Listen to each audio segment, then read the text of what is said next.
Alright, thank you for waiting. Before I'm gonna start off, there are two donations I want to read out quickly. One is from Daniel from €15. Super happy to see a Benelux Speedrun Assembly. I really appreciate all the good work you're doing for charity. Now it's my turn to chime in. Greetings from the south, Limburg. Thank you very much for that donation. Another one is from the Role Playing Guy 61. That's €30. And that's saying Titus, heck yeah. With that, we're gonna move on to Final Fantasy, all dungeons. Last thing I want to mention, there are still bid wars going on for this run, so check them out to make sure you donate towards that. I headed over to Cruel and Indie. Okay, welcome everybody. Hello, good evening. To Final Fantasy 1 for the PSP. Zita, since you're still on the mics, I would like to actually hear myself. But yeah, am I correct that the names are Titus for Warrior, Ducky and Warrior for the Thieves, and Pazzy for the White Mage? No, Warrior was only with 6 one letters. eye, one R. You can't fit it with 2, so it wouldn't have worked either way. Yeah, I'm good. This is fine. See? And Warrior is Titus, White Mage is Basie. Thief name is Ducky and Warrior indeed. Yeah. Okay, then those are cut off hereby, and we're gonna get started in 5, 4, 3, 2, 1, go. So yeah, welcome everybody to Final Fantasy 1. Yeah, I'm pretty excited. I was a little bit excited a few minutes ago because this was supposed to be a race, but for some reason, tech issues. My cable break, so yeah, we're gonna do a co-op run, so no one wins, no one loses. That's kind of a cool sentiment, isn't it? Nobody winning, nobody losing. So the idea of the co-op run is going to be fairly straightforward. We're going to both do some parts of the run, just hand over the controller to the other person. I'll mainly be doing the bonus part as well as the opening of the game. Indy is going to mainly be doing the main game as well as 2 of the bonus dungeons, 2 of the shorter ones. Regarding the incentives, just so that everybody is aware as to what's going to be happening with incentives, the names, as you might imagine, are already cut off. Those aren't going to be doing anything for us anymore since we had to choose them just now. Earthgift Shrine will be the first one coming up. That'll be around, I'd say, like an hour or so, hour and a half, somewhere around that. Then we're cutting the incentive as we enter Earthgift Shrine. Hellfire, pretty much the same story. The first one cutting off as we enter the dungeon, the second one being cut off as we kill the first boss. Unfortunately, we couldn't do it for Lifespring because there are 2 bosses there and you could choose one of them, but one boss takes about 3 minutes on an optimal fight, the other takes about 11 minutes on an optimal fight. So you can it's actually not right, it's a little bit less than that, but there is a huge difference in length between the 2 fights. So all things considered, we figured we're going for the more cool, more interesting, and significantly faster boss, Shinryu. And we're also going for the more interesting category. All dungeons is not an official category. Usually we have any percent on bosses. All bosses every bonus dungeon and defeat all the bosses, but in some of them we actually have to go multiple times. For example, Earthgift, we have to go 4 times in. Hellfire and Lifestream have to enter 2 times. But since the dungeon itself is mostly the same, we have to go for all dungeons, which is shorter. You still see the dungeon, and we have some very cool bid wars. Okay, so bosses from other Final Fantasies. Yeah, exactly. So to recap a little bit on what's going on, we just killed the very first boss of the game already. That was Garland. He is both the first and last boss of the game, and he's a pushover on both occasions. What we did at the start of the game, you've seen us do a few what we call equipment glitches. Basically, what's going on is we try to equip an item, but on the very same frame that we go into the item menu, we switch characters to either the right or the left. which, because of the memory settings, is then on a different kind of item. So, for example, if I were to try to equip the leather cap, which we picked up earlier, I will be equipping that as a weapon, which causes it to change to the exact same item with that ID on the weapon slot, which is the Judgment Staff, which is the most powerful staff in the game. As a result of that, we now have plenty of heal items because we sold the Knight's Armor. We have Knight's Armors on everybody. On their gloves, believe it or not, they're carrying Knight's Armors as a glove. They all have Judgment Staffs, the most powerful staff. And basically, right at this point, we're just completely invincible. We will be adjusting things a little bit, and there will be better equipment later on, but for the start of the run, this will suffice. Just like Grimmick Glitch, we can do a whole bunch of shenanigans, and it's pretty cool, and it's also the reason why FF1 PSP is one of the best categories in terms of FF1. The equipment glitch might be frame perfect, but it is still very easy to learn the route itself, and all dungeons or all bosses is also very super interesting category. Yeah, there is a big difference between the all dungeons category and all bosses category compared to the any percent category. Any percent is very, very luck-based, more than anything else. It's heavily reliant on the encounter rate because there's virtually no other randomness aside from some minor stuff on bosses. All dungeons and all bosses, on the other hand, is a very execution-based category, despite that 1 hour and 40 minutes of the any percent part being the exact same. That's the result of the bonus dungeons being incredibly skill-based for the most, because all of the floors appear in random orders with random spawn points. You might be thinking, oh, that's a lot of randomness, but a lot of it means that it comes down to being able to very quickly recognize which floor you're on and to respond appropriately. And by doing that, you can cut down the time a lot. It's still very luck-based, and there are still a lot of luck elements.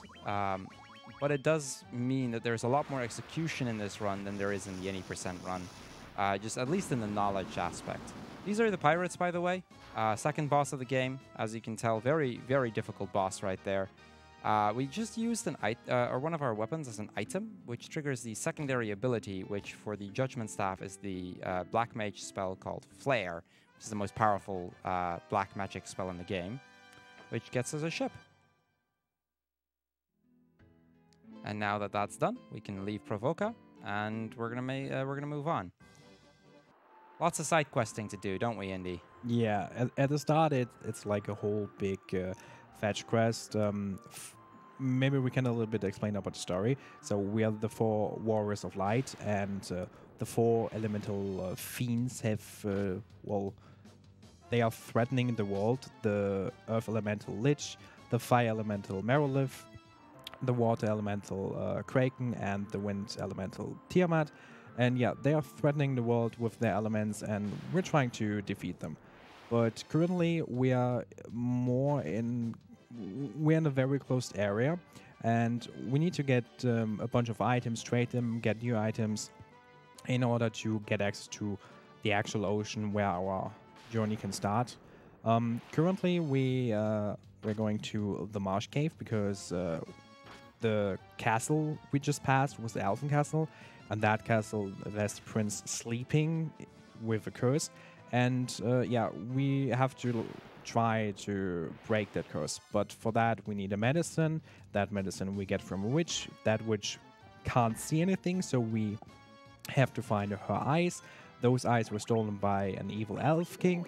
That one we have to first, we have to kill his, how do you call it, like his disguise. But in order to actually speak to him, we have to find a crown, which we're going to pick up in the next dungeon, which is a pretty short dungeon and usually encounter low dungeon. So yeah, this is one of the dungeons with the lowest encounter rate. On average, throughout the entire dungeon, you get about 2 encounters on both the way in and out in total. So there's really not a whole lot in this dungeon.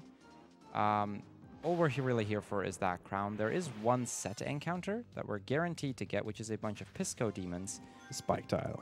Yeah, it's a spiked tile, and this is the first occasion of a spiked tile.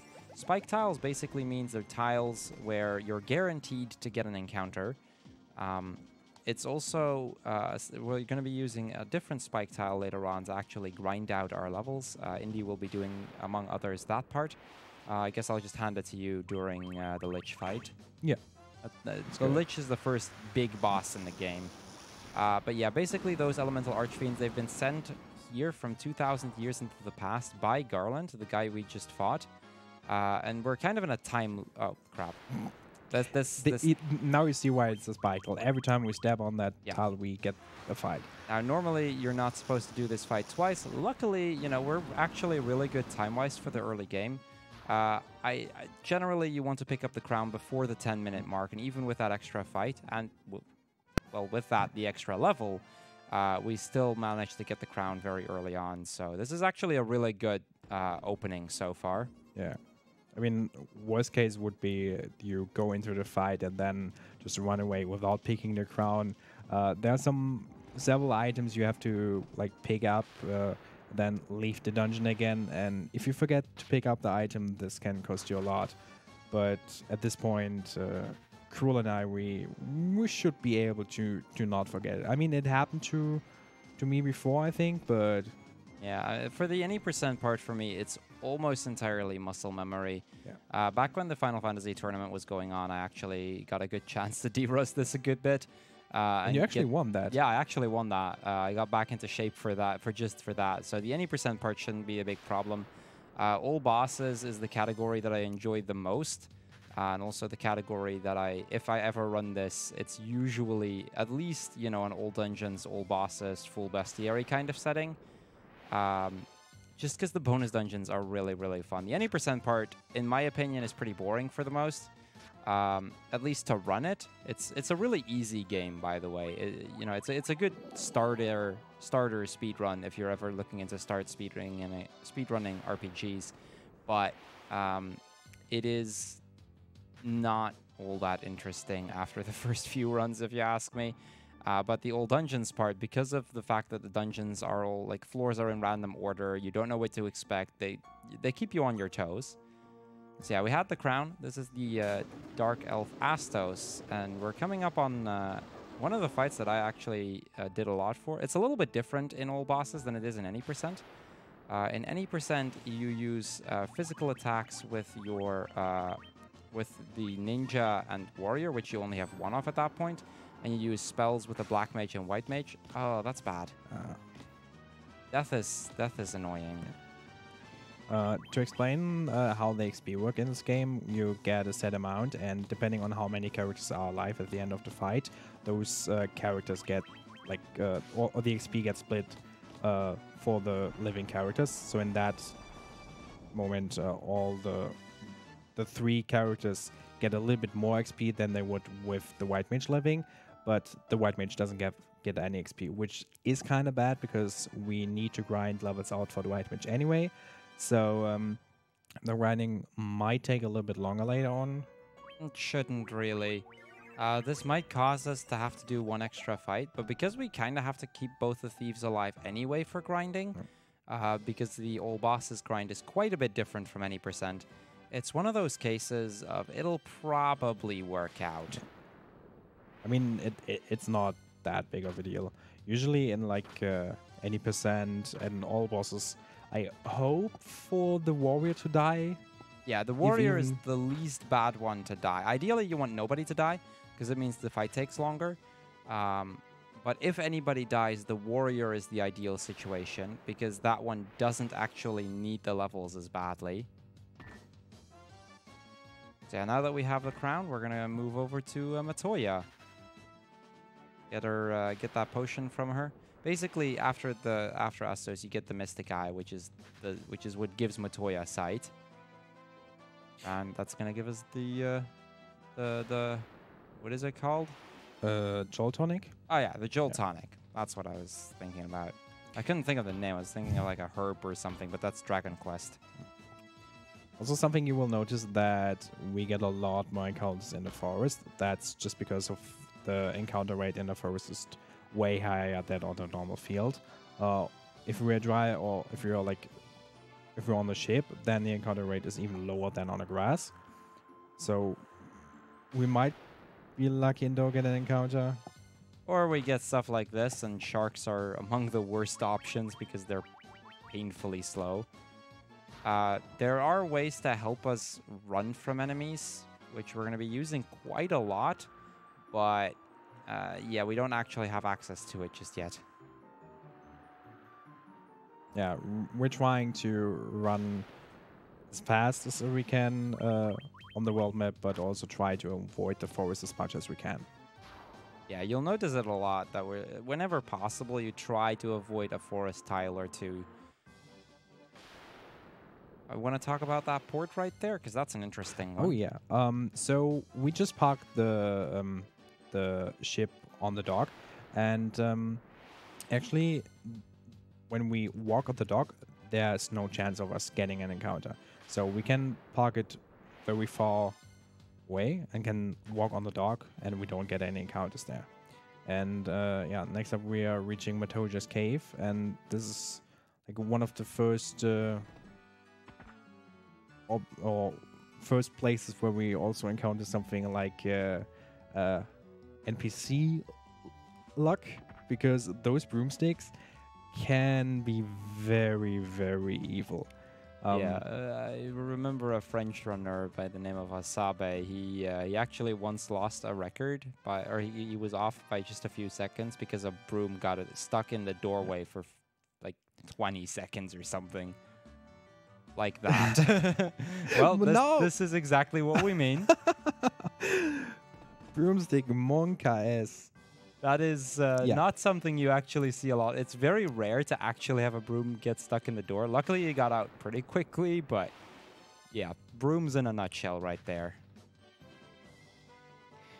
Something we also want to mention is that there are 3 different types of encounters we can get.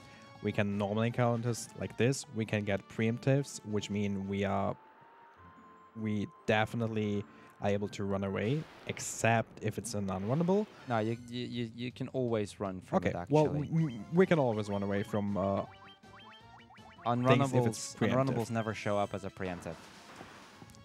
Okay, but I mean, my point still stands. Yeah, in theory, you could run from them if it was a preemptive, but I think it's never happened. Somewhere I recall that I once had it with a Minotaur zombie back in the early day, but you know, knowing what I know now, if I had that, I now would have probably clipped that happening, but I haven't seen it happen since. So I also can't really remember. But yeah, and then we have ambushes. Ambushes are our best friends, right? Oh God. Ambushes are the worst. Because that means the enemies will attack before you, and if you get an encounter with 9 enemies, it takes a while until you can actually do something. So here we're giving over the Joel Tonic. The Elven Prince wakes up, and in return we get the Mystic Key, which allows us to open up treasures and doors that are usually closed. And we're actually gonna check out the treasure chamber of the Elven Castle, and we're gonna do our next equipment glitch. Actually, one of the, at least in my opinion, one of the more difficult ones. Yeah, this is definitely among the more technical ones, mainly because we're gonna glitch 12 items in total. So let's see how we're gonna do it. These are items that'll help us run away. That's the main reason we want this.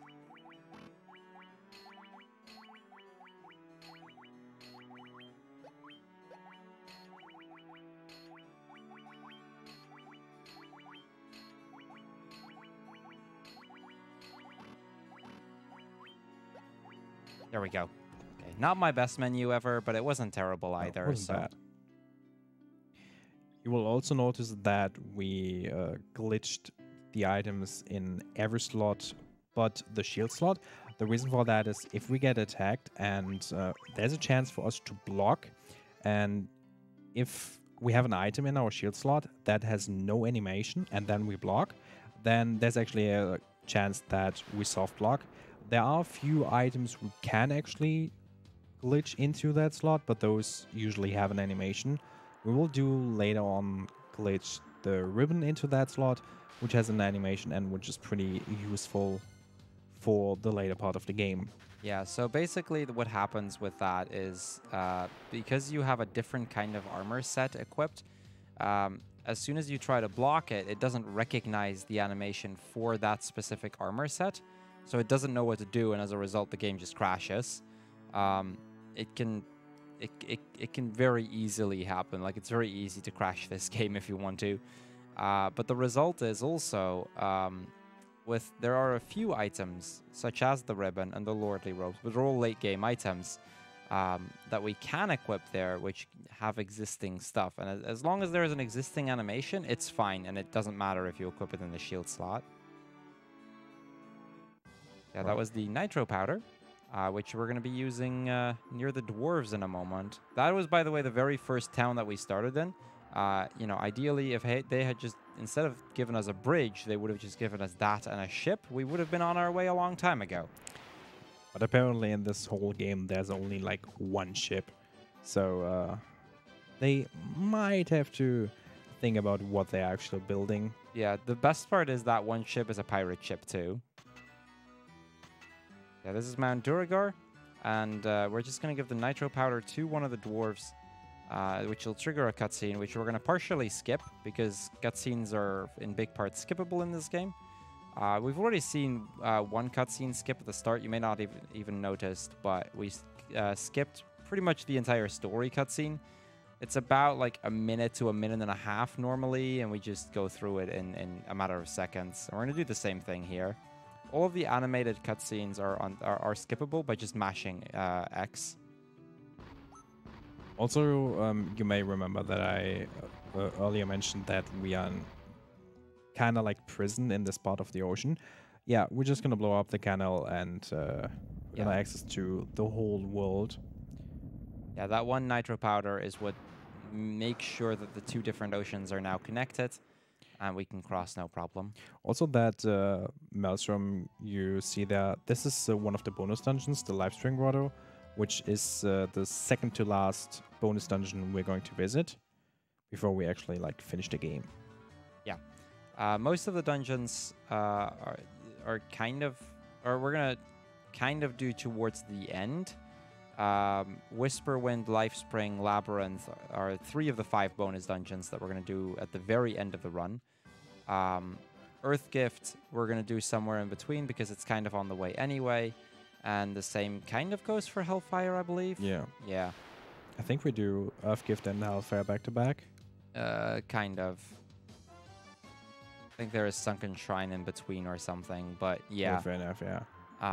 Basically, all dungeons, I don't even think we have properly explained the category. I mean, it pretty much speaks for itself. We beat every single dungeon in the game at least once.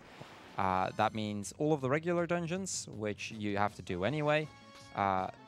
Technically, it adds the Citadel of Trials, but we would always do that in this category regardless, because it's a very useful dungeon. And it's actually faster to do it in any percent than it is to skip it. And then there are an additional 5 bonus dungeons, 1 for every main dungeon. I'm just going to kill these Sahagins. And then there is the Labyrinth of Time, which you unlock after you've beaten all 4 of the dungeons, or all 4 of the main dungeons. And then afterwards, we're going to go for Chaos' Shrine, the final dungeon in the game. So here comes another menu glitch. We're going to buy the Steel Glove, and this is what's going to give us the most powerful weapon in the game. We're going to be glitching the Barbarian Sword. Which is very interesting, because usually you get that item by defeating the Superboss Chronodia in the strongest form, which will happen in like 3 hours. So yeah, we're just gonna get it now. Yeah, we are actually going to get one normally, this is one of the few categories where you do. But it is just to give a bit of an idea of how powerful this sword actually is, you guys may have at some point ever heard of a sword called Excalibur, right? Pretty, oh, this is, by the way, a music glitch, pretty common. Don't worry about it. But yeah, this sword is has about 3 times the base power of Excalibur. Excalibur being, I believe, 47, and this one 135, something like that. As well as it giving you an additional strength bonus of 15 when equipped. Okay, this is the first main dungeon. In one of the first very evil dungeons. You will see us doing our first safety save here. Yeah, this is one of the dungeons where it's fairly easy to die. It doesn't happen often, but I have definitely died here a good few times in the past. Actually, stop counting how many times I died here. Yeah, there's 2 ways you can generally die in this dungeon. The more common one is by an enemy called cockatrices, which have a chance to petrify a party member on hit. Now the problem is, if all 4 party members are petrified, that means you're just game over. Get set back to the start of the game. I'm gonna heal everybody, by the way, because I kind of need to grind everyone anyway. The only exception may be the warrior, but we'll get to that later. But yeah, those can just petrify you on hit, and that can be very dangerous. There is another easy way to die here, which let's not make that mistake. We're gonna see the Pisco Demons. They are unrunnable in this case, so we want to try to kill them. And something you will also see is that depending on the amount of enemies or unrunnables we have in that fight, we either use the Judgment Staff or just do normal attacks. Yeah. The problem with Judgment Staff is that the animation of the spell takes about 8 seconds, which is kind of annoying, and it's kind of unfortunate. In GBA, it was like 3 seconds, so it would have been a lot faster if we could have done just this on GBA, but GBA doesn't have that equipment glitch. And these guys are just annoying. So the other way you can die here is by enemies like this, which can paralyze you and start just chipping down your health. And that can be a lot more painful than it sounds sometimes. And the worst part is, if you get an ambush, there's literally nothing you can do about it. Especially not if you get like 9 of those. Then they just do what they do, and yeah, you're dead. So this is the next boss in the game, the vampire. It'll Blink show it you and you miss exact. it. Yeah, that was the vampire. The barbarian. This just shows how strong the barbarian sword is right here, and we get the star ruby. And now that we're all done with that, we're gonna go all the way back out of the dungeon again. There is a way that we could have actually skipped the way back, because you saw the ship, and there's a minigame on the ship which is called 15 puzzles. And if you do that puzzle fast enough, there's a, I think, 1 in 6 chance to get an item called emergency exit. You can compare it to an escape rope in Pokemon, which basically gets you out of the dungeon. And if you get the emergency exit on first try, I think it wastes like 30 seconds or so. Yeah, basically, if you get it first try, you save about a minute or so with it. If you get it second try, you save about 20 to 30 seconds. If you get it after that, it would have been slower. Yeah. And it's a 1 in 6. So that's kind of the problem with it. If it's only really worth it if you get it within 2 tries. And it being a 1 in 6, that's not very likely. Which is also why it's almost always the case that in a marathon setting or in a race setting, or even for a lot of PB attempts, you'll just skip out on it and just forgo actually getting that item. Because more often than not, it's just not worth it. When going for a record, I don't even believe the current world record uses it. When going for a record nowadays, you'll probably want it, but there are so many other luck elements involved that even if you do get it, it doesn't necessarily immediately mean you'll actually be able to just get that. Also, what we should mention at that point is that there are a few different routes. We use a more traditional route, but that route is not not slower.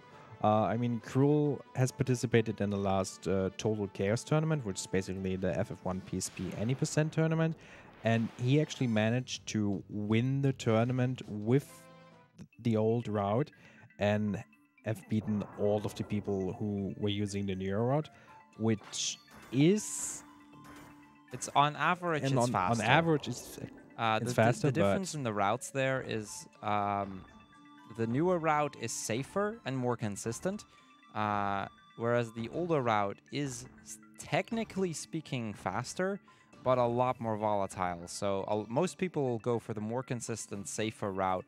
I tend to go for the much older, more volatile route there. We should probably also mention that that is mainly a difference for any percent, as the old dungeon setup is very, very different from the any percent setup in a lot of ways, which is still very much based on the older route. So we'll be mostly seeing that happen here as well. Also, a very big difference to any percent is in any percent we use a warrior, a thief, a black mage, and a white mage. In this setting, we're using, instead of the black mage, we're using 2 thieves. The reason for that is the white mage is obviously for healing. The warrior is the character which helps us to get the barbarian sword earlier. You can use it, you can equip glitch the barbarian sword with the ninja as well, but we won't get the ninja for like 30 minutes. So we want to have it earlier. Yeah. And the reason why we don't need the black mage yet, the ninja is very powerful in the PSP version because he is super strong because of the barbarian sword. Yeah, and the thing with the ninja kind of is, it is the most powerful character in the game if you can get him if you're not limited to equipment, which because of this equipment glitch is no longer the case, and that makes the ninja in particular easily and by a long shot the most powerful kind of character to be using. It has very high agility, which means it does more hits, which in turn means it deals a lot more damage. So it's just, we just want to make use of those as many as possible. Another thing with a black mage is it has the spell called teleport, and it has a spell called haste, and those are mainly the 2 reasons why we do a black mage in any percent. The thing... Go ahead. In all dungeons, we don't necessarily need that because we grind our white mage high enough that he can learn the spell exit, which will teleport us completely out of the dungeon, but I think we use it like 1 or 2 times anyway, so that doesn't really matter. Yeah. And the ninjas will be able to learn haste as well, so yeah, we basically have our black mages here. Yeah, all of the things we were to use the black mage for, we have in this anyway. There's only 1 dungeon for which exit is slower than teleport. So there's really only 1 instance of the not having a black mage being a big disadvantage. But as a result of that, we get so much more damage that it just completely mitigates that time loss right away. Seeing a lot of Pisco demons today. Yeah. But now you saw we have 2 Pisco demons. Our setup was still on the judgment staff, but since we had 2 Pisco demons, we would have been, well, it was faster to just attack. Usually if you have 3 enemies, it doesn't really matter. You can either go for attack or judgment staff, depending on what you're on. But if you have more than 3, you should always go for the judgment staff, which is usually faster, and less than 3, an attack is definitely faster. Okay, so earlier we picked up the Earth Rod, and that also gave me a good indication time-wise that we're actually still on a pretty solid pace. You want to get the Earth Rod around the 30-minute mark. We got it around the 29-minute mark, so that's kind of nice. With that, we can now actually pass further into the dungeon, which is where we're about to fight our first big boss in the game, and also the first point where I'm going to hand the controller to Indy for a while, so you can play for a good bit. I should probably say we're going to save before Lich, because this is actually among the more dangerous bosses in the game. Normally in any percent, it's probably the most deadly one. Not the most time-consuming one, that is still Chaos, but easily the most deadly one. However, in all bosses, in all dungeons, there is a few more bosses that are quite a bit more dangerous. So those will be our main points of focus later. The thing is, this guy has Blazara, which is an AoE spell that just deals a crap ton of damage and can pretty much one-shot my party. There he is. Let's hope he behaves, and yeah, he does. And that was Lich. That was the entire boss fight. This boss is either super free or super deadly. And most of the time, the fight is going to go like that. Nowadays, this fight is a little bit more dangerous, but most of the time, it'll just go like that. And then there are rare occasions where if it starts trolling you, it'll just completely kill you, no problem. And now we have a small cutscene. The Earth Crystal gets activated again. And we actually see a place we haven't seen yet. That is the Earthgift Shrine. So every time you defeat one of the elemental fiends, their respective bonus dungeon gets unlocked, so to speak. So we could technically go now to the Earthgift Shrine, but we're gonna continue with any percent for a little bit and go afterwards. Even though we could do it, it's pretty slow to do that right now. Yeah. So first we're going to make our way to Crescent Lake, where we're going to get a canoe. We should probably mention, you can do all of these dungeons pretty much in any order you like. Except for this one. Except for this one. The Earth dungeon is always going to be your first one, because it gives you the canoe, which then unlocks 2 dungeons, the Citadel of Trials, which we're going to do later on, as well as the Cavern of Ice, which is where we get the airship, or the Levy Stone, which we need for the airship, which from then on pretty much unlocks the entire rest of the map. Okay, so here we go. Now we're just going to move over to Crescent Lake. Try and, or at least hope we don't get too many encounters. Ambushes, they happen. We're gonna see how things go.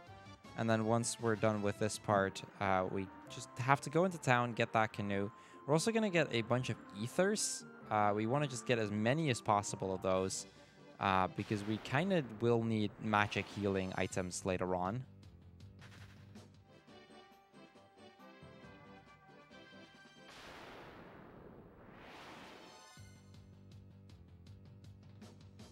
Yeah, and it is very convenient that around the Crescent Lake there's a lot of forest. We get a lot of encounters. Yeah, this is one of those parts where you can just get trolled a lot by enemies. We're also going to get one other item, the Mithril Axe, which we're going to glitch into some black garbs, which will help us run away from enemies even more. We're not going to equip it to everybody, but we are going to equip it to a few characters just to make running away from enemies a little bit easier.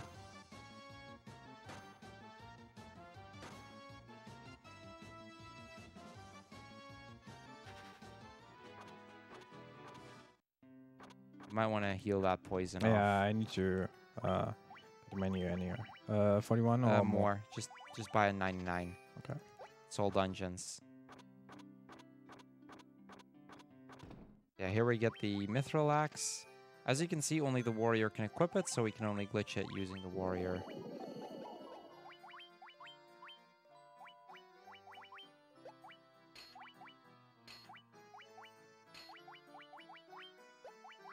Now we can opt to switch the 2 thieves to make it a little bit easier, but it depends on how comfortable Indy is with that. It's not really necessary.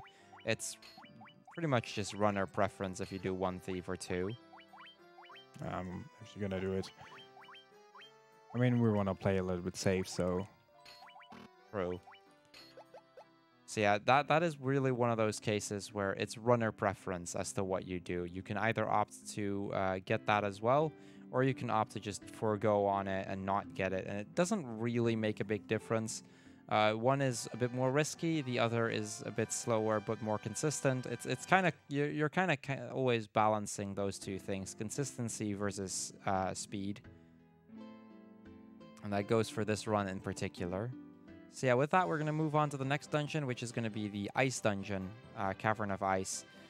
Cavern of Ice is probably among the most deadly dungeons in the game by quite a long shot. Want to talk about how much can kill you there? Yeah. So basically everything. There are like so many things. There are Pisco demons, where once again you can't run away from. There are undead enemies who can paralock you. There are Pisco demons where who can petrify you. There That's are mind flayers. You said Pisco demons again. oh, It's fine. I was Okay, actually mind talking about flayers the who cockatrices. can- Oh, the Yeah, cockatrices. because petrifying. Oh, right. Yeah, we have the mind flayers who can also be very deadly. We Yeah, have basically, mind flayers can kill a party member on hit. we have the black wizard, which can Yeah, Dark Yep. Wizard, Oh, which Dark has Wizard, Faraga, yeah. which can also kill you very quickly. There is White Dragons as well with Oh. Ice Storm. Basically, like there's a 1 in 64 White Dragon, which can kill you. A 3 in 64 Dark Wizard, which can kill you. A 6 in 64 Mind Flayer, which can kill you. And then just about everything else is either slowing you down or has the chance of petrification or paralysis. So we're going to just save right away as we enter the dungeon. this one, yeah. Yeah, just save it on file 1. Because this is really one of those places where we want to watch out. We want to not die more than anything else. And there's a lot of stuff that even if it doesn't kill you, it'll generally slow you down. So it's still annoying. So there's the cockatrices, petrification on hit. We don't have immunity from that just yet. So it's the first example of an enemy that could kill you. Mummies can put you to sleep as well, which can slow you down even more. Okay, floor 2. Let's see what we get. So these can all paralyze you.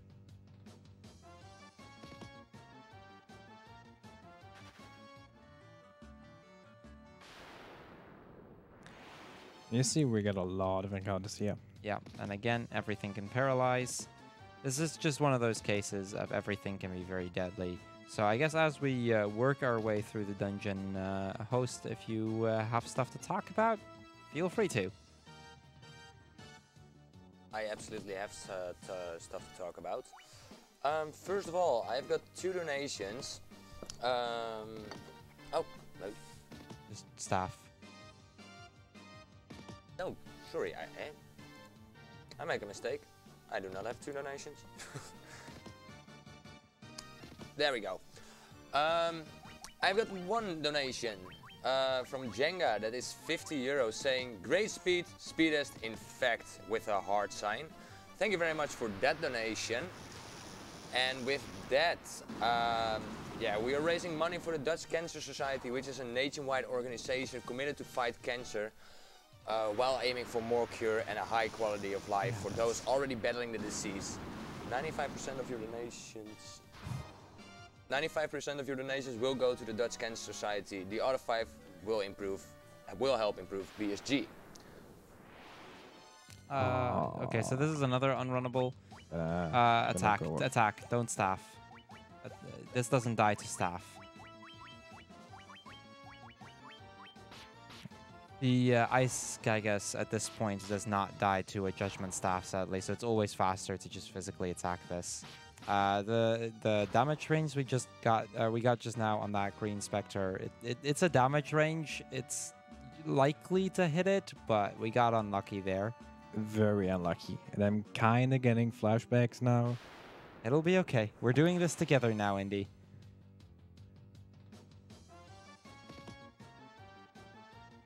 So yeah, these guys are just hard to run from. So we fall down here. Save right away. Yeah, okay. We save here. The next tile will have another spiked tile, so we kind of want to watch out here. Just try and run, see what happens. I think you'll want to run on the spikes a little bit. The warrior is slightly too high on health still.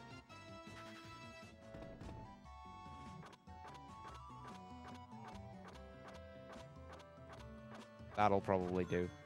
Yeah, 68, that'll do. So just potion everybody else, so we should be good.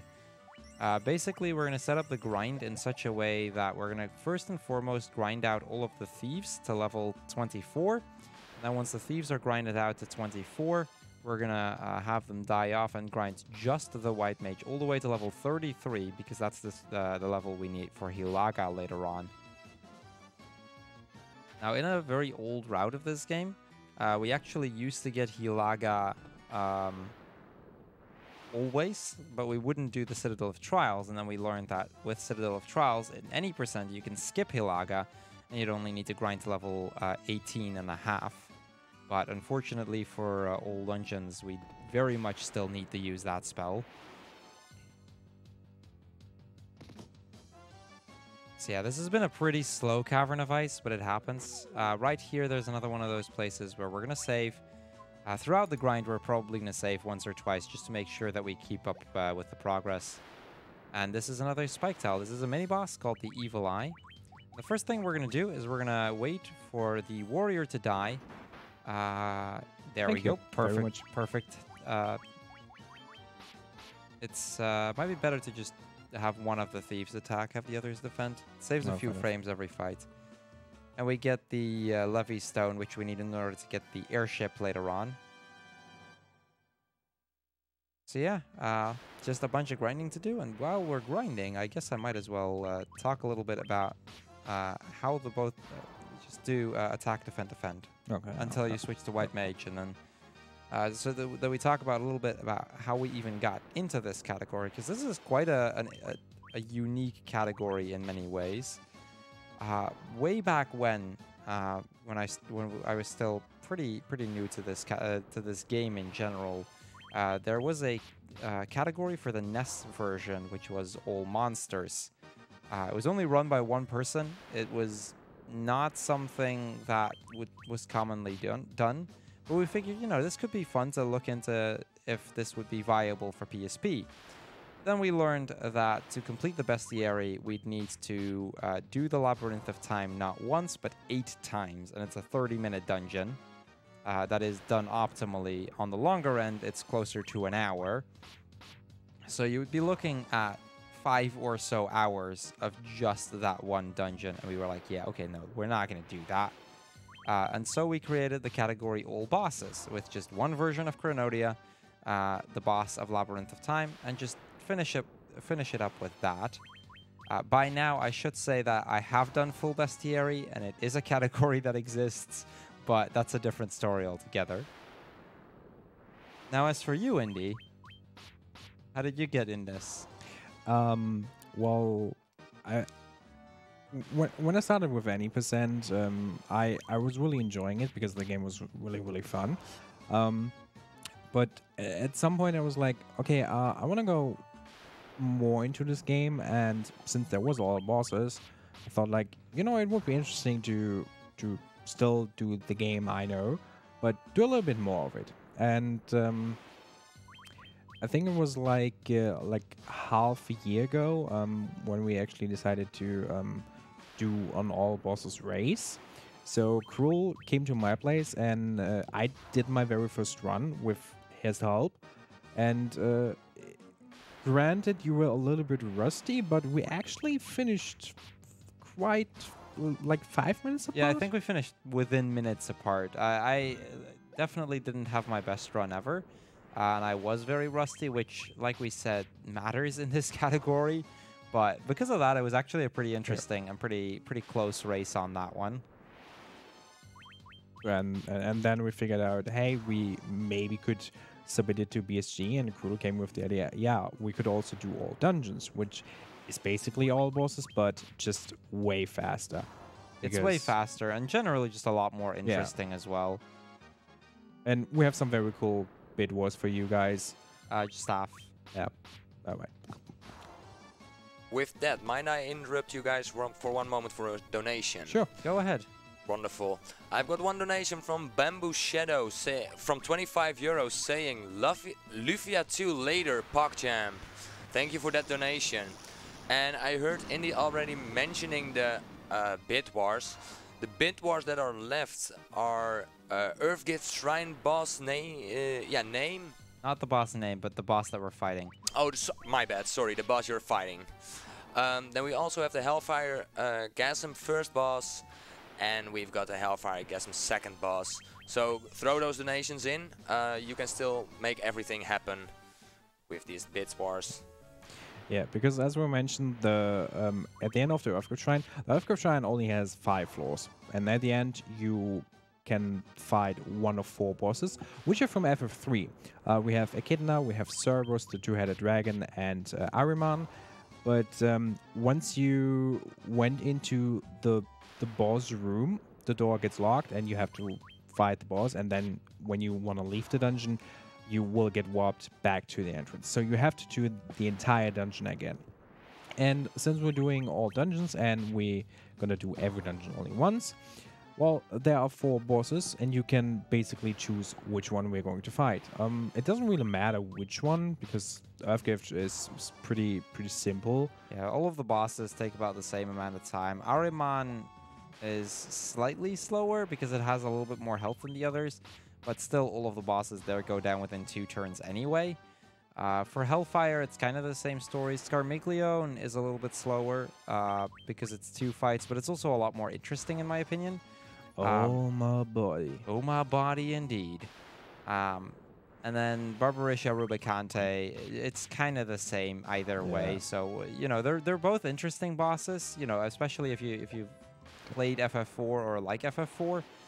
They can be quite interesting to revisit one of the bosses. Both of them have slightly different tech to them, as the way we kill them and the way we need to worry about healing and the likes is a little bit different between the two, but time-wise they're about the same in that regard. Yeah, one more level on.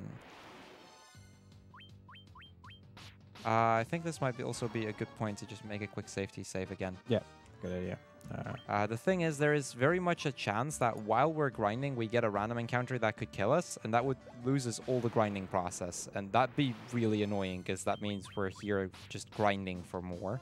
I wouldn't be surprised if that happens to me, because I tend to have, like, the worst luck with this game. But yeah, for the other dungeons, for the air dungeon, Whisperwind, we can't choose the bosses, as we fight all 4 of the bosses anyway.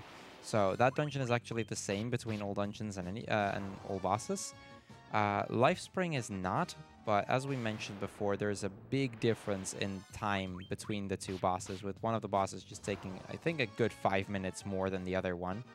But so we're gonna take the cooler boss anyway. Yeah, we're gonna take the cooler boss anyway, the faster boss, as well as just, you know, it's your favorite character from the series. Yeah, just do one or two more fights with the thieves alive, and then you can start killing them off. Also, before you kill them off, make sure the white mage is healed. Yeah. So in a moment, we're going to try to kill off these 2 warriors. We're giving them a little bit of extra experience so that later on it'll be easier to get them some MP for haste. This is more so an old dungeon strat than an old bosses strat. As in old bosses, you don't have to worry about that as much, because you get a little bit more experience in old bosses than you do in old dungeons. But for old dungeons, we do really want to have that. So again, we're going to go over to a defend 3 times, and we're going to hope for Thundara. That's the spell we're looking for, which should 2-shot all of the, or both of the thieves.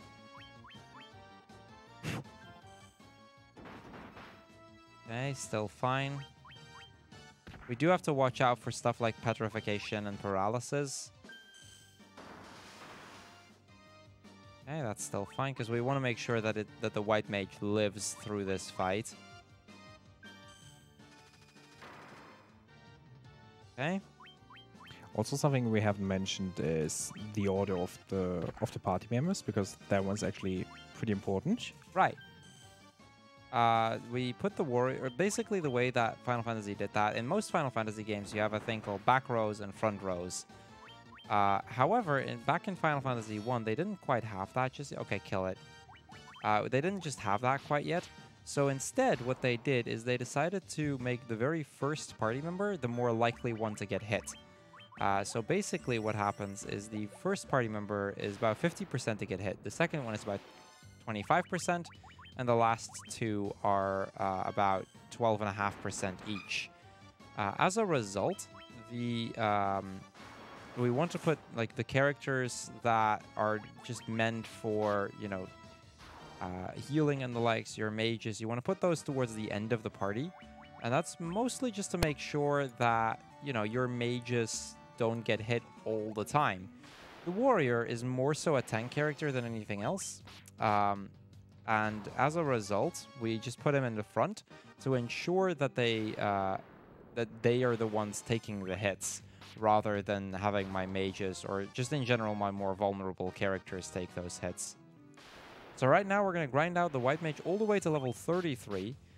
Now note that because all of the other 3 party members are dead, effectively the white mage gets as much experience from 1 evil eye than it would normally from 4 had everybody been alive. So we get experience rather quickly here, and it'll still work out quite quickly, or quite well as a result.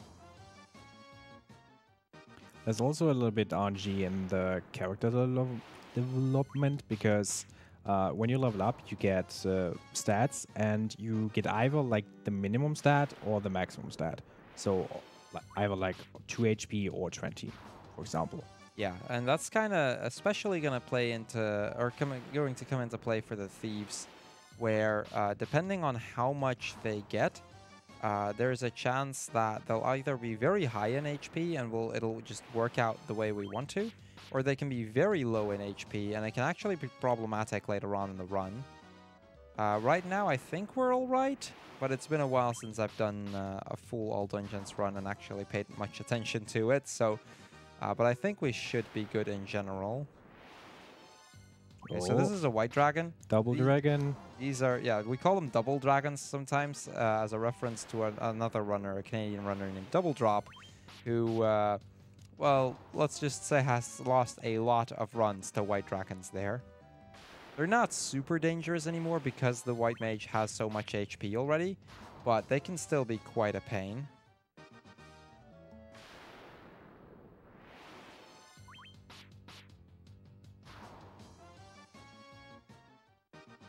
So we're at level 30, Yeah, so we need 30, 3 more levels. Yeah. So, yeah, just a little bit more and then we're done grinding. This is, by the way, the only grind section in the entire run. We're not going to be grinding beyond this point. We've kind of narrowed it down to just this one area in the game to kind of limit or at least how much grinding we have to do. We do have a grind section in any percent as well, but that is usually like 1.5, 2 minutes at Yeah, most. any percent has virtually no grinding anymore. It's one of those cases of we still have to grind a little bit sometimes because we need some levels somewhere, but for RPG standards, this game in general really doesn't have a lot of grinding to it. Even in the old bosses category, in like the 4 hours that run is, there is only about like 10 minutes where you actually grind. The rest is all just that. So 1 more level, and then we're good. Then we're gonna revive. There we go. We can revive, we save, and with that we can be on our way again. One thing we haven't really mentioned, by the way, is you may have noticed that we're mashing through it when healing. We're actually canceling the animations of the heal items by just using another heal item. Because we have so many, we can just, it's really not a big deal. Right, now we're going back out of the dungeon. And since we picked up the Levy Stone, we might want to get ourselves an airship. Yeah, so our next stop is just to get the airship, which opens up pretty much the entirety of the map. We're first going to go to the Citadel of Trials, which is the dungeon that was already open to us on the very last tile. That's and an ambush as well. That's really unfortunate. But yeah, there you see one of those petrification situations, which sometimes happens. It should still be no problem to run from this, though.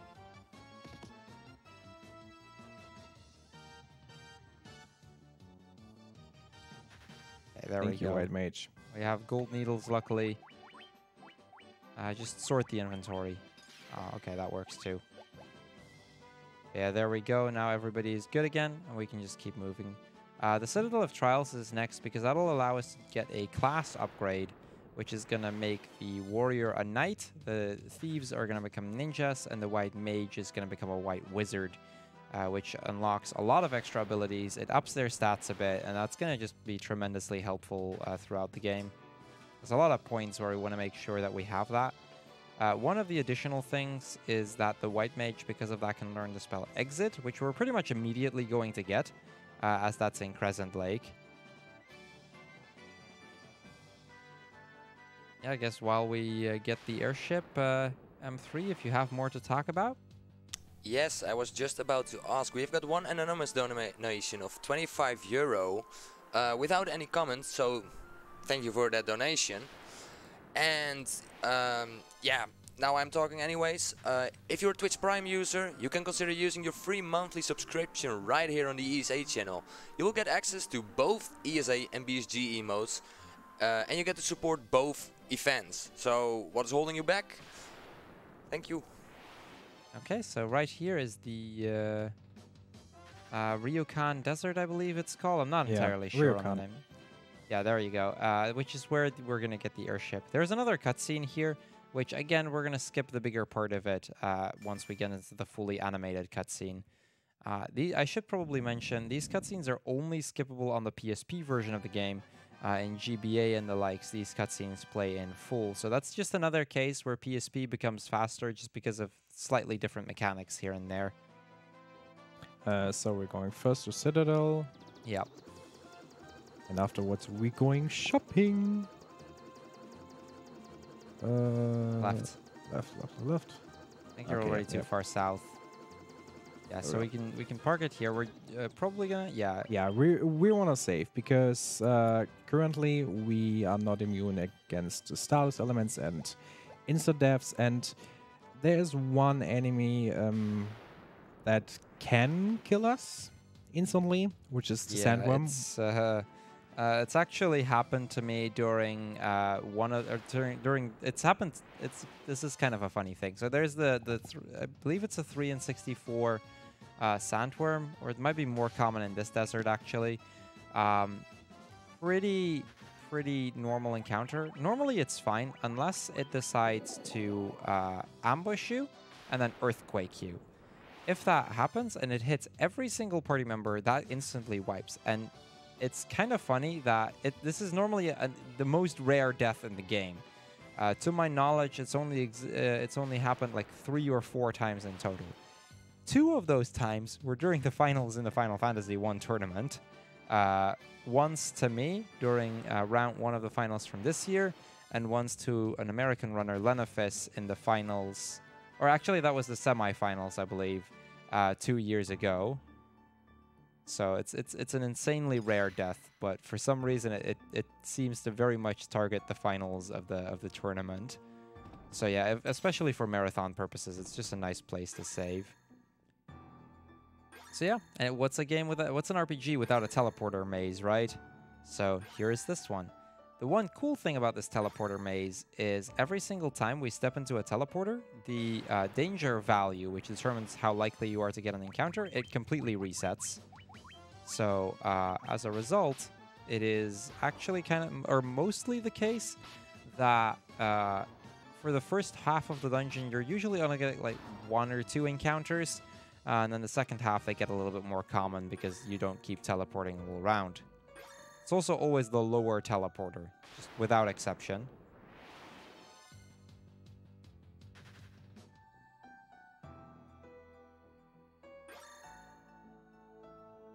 So once we're up on this floor, there's another spike tile coming up with nightmares, which we're generally going to kill unless it's a preemptive. We're going to get the healing staff, which glitches into the lordly robes, which is another piece of equipment we're going to be using a lot. The lordly robe adds 20 intelligence to for every single one that you carry, and as a result, you get a lot of healing out of that item. And further down the floor, we're also going to pick up the gauntlets, which we need for the golden staff, which also increase our intelligence. Yeah, the golden staff is mostly an item that we'll only start using towards the bonus dungeons. Additionally, the gauntlet has the side ability to use Thundara, which we're actually going to use for most of Earthgift, as that's the quickest way to kill enemies in that dungeon.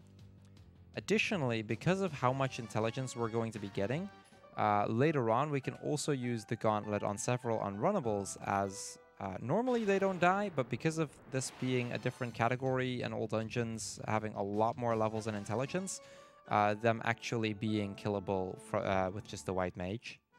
So here we picked up the rat's tail, and we could leave the dungeon, but there is a spike tile.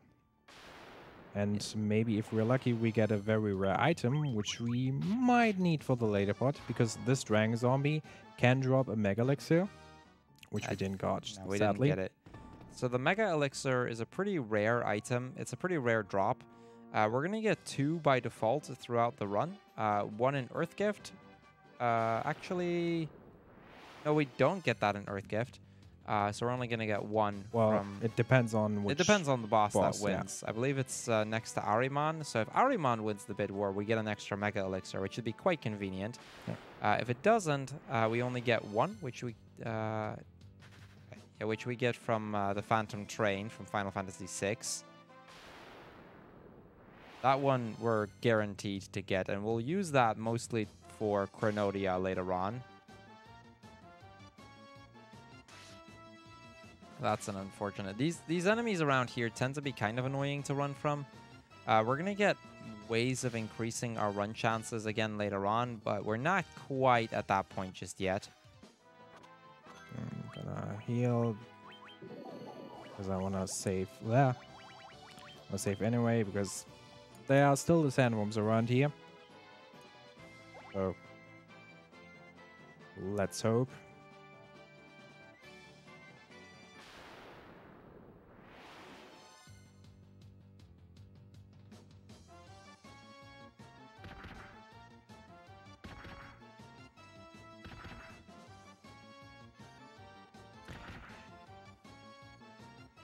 Can I say that I really love this game?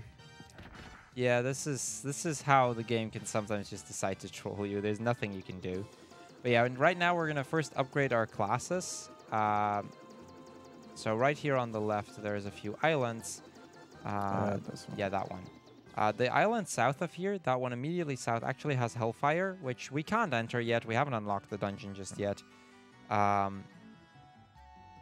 But we will be returning to these islands later on. And look who we get the class change from. It's Bahamut. Bahamut. Bahamut. How do you actually pronounce him? Bahamut? Bahamut? Yeah. Yeah, okay. That's basically at least how I yeah. always pronounced it. So yeah, here we're going to get the class change. Make sure that all of our party members have, actually gotten all of those extra abilities, because those are kind of nice.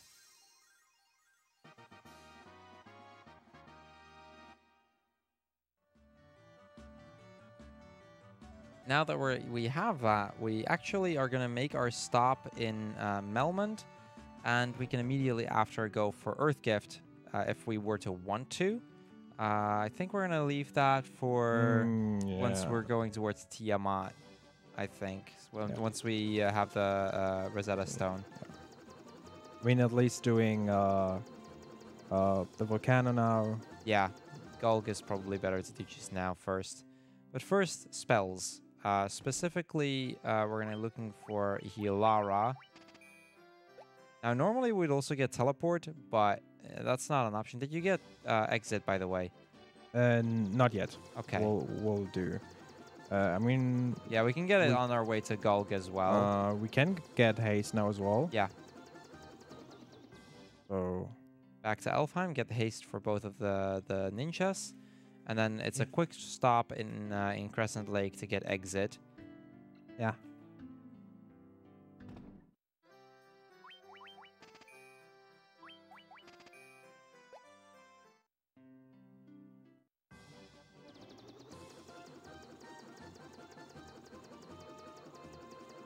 So we're going to go slightly off course here, get that Exit spell. We mainly need it for a few dungeons coming up later. Right. And it's just to get us immediately out of a dungeon so that we don't have to backtrack as much. Okay, and on to... Time for the volcano, and we're coming actually to one of my favorite dungeons. I might want to heal everybody with Hilara just to make sure. First, Ether. So, you will see me running on the lava tiles as much as possible, because when we run on the lava tiles, we do get damage, but we won't get any encounters. Yeah, every lava tile deals one HP worth of damage, but you don't get the encounters, and as a result, it's just really, really fast to just keep doing what we like to call a lava boost. Lava boost. So if you're subscribed to BSG or ESA, you can use your Lava boost BSG emote. lava boost. This is one of those places where it's appropriate to use that emote.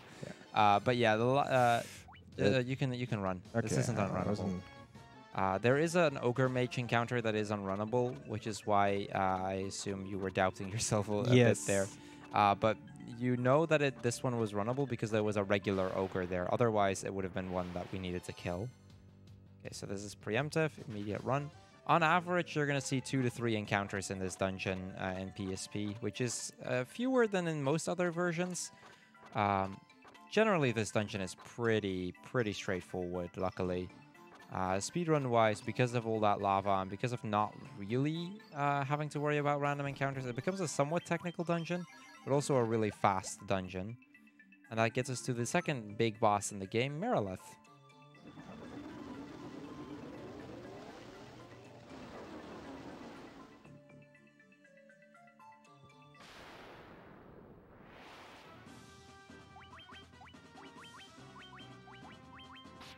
So yeah. We attack Merilith, and Merilith is down. And basically the same thing will happen as in the Cavern of Earth. The fire crystal will get activated, and we're gonna see a little cutscene where the Hellfire Chasm gets unlocked.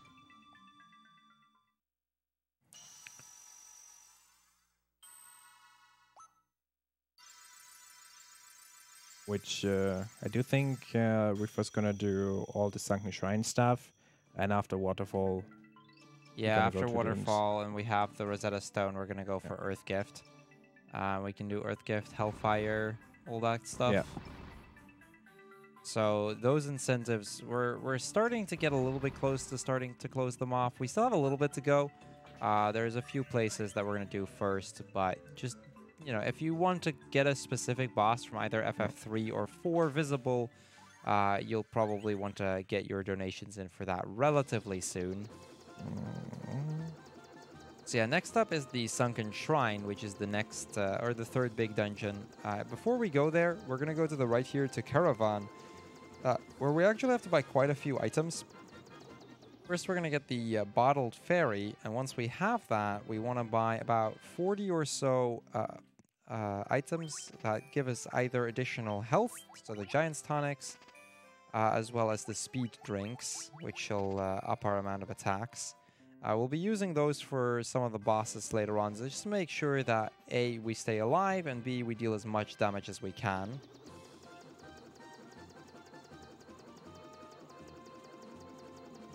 And then once we have that, we move over to Gaia, which is where we're going to release the fairy so that we can get the Oxy Eel, which is an item that will allow us to breathe underwater, which we kind of need in the Sunken Shrine.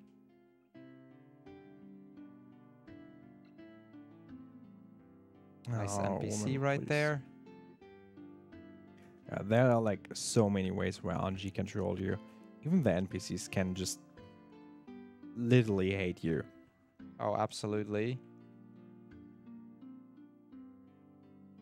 So now we're gonna get the Oxy Ale, and we're gonna use Exit because that's generally faster.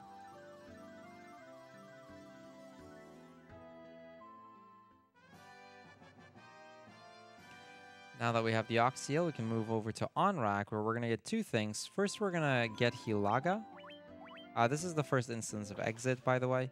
But yeah, we're going to get Hilaga there, which is the most powerful heal spell in the game.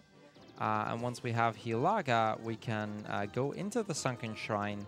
And, well, we get the Rosetta Stone there, which we need for a dungeon later on, as well as defeat the third big boss of the game, the water boss, Kraken.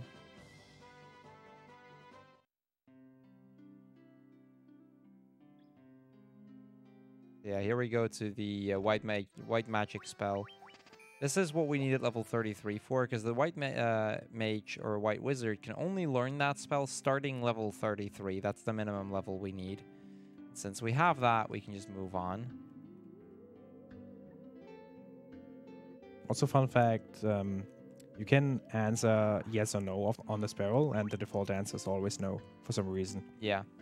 Now, the cutscene for going into it, luckily, is mostly skippable, so we're only going to see the very first bit of it, and on to Sunken Shrine, which, at least in my opinion, has my favorite Yeah. theme in the game. The music here is fantastic. It's definitely one of the better soundtracks. However, this dungeon itself is rather painful, as there are, again, quite a lot of unrunnables. The dungeon itself isn't deadly, contrary to some of the earlier ones, but it is very annoying in that a lot of stuff is unrunnables. There are the ghosts, there is the water elementals, which are runnable if there is a water naga, but that's pretty uncommon. Like that one. That one? Those only spawn on that one specific floor, floor 3. And then there is the Sahagan Prince and Chief, which actually also only die to a Judgment Staff from the White Mage. That's the only one to guarantee kill them, I think. Although Thieves might be able to kill them due to this being all dungeons, so we have more levels.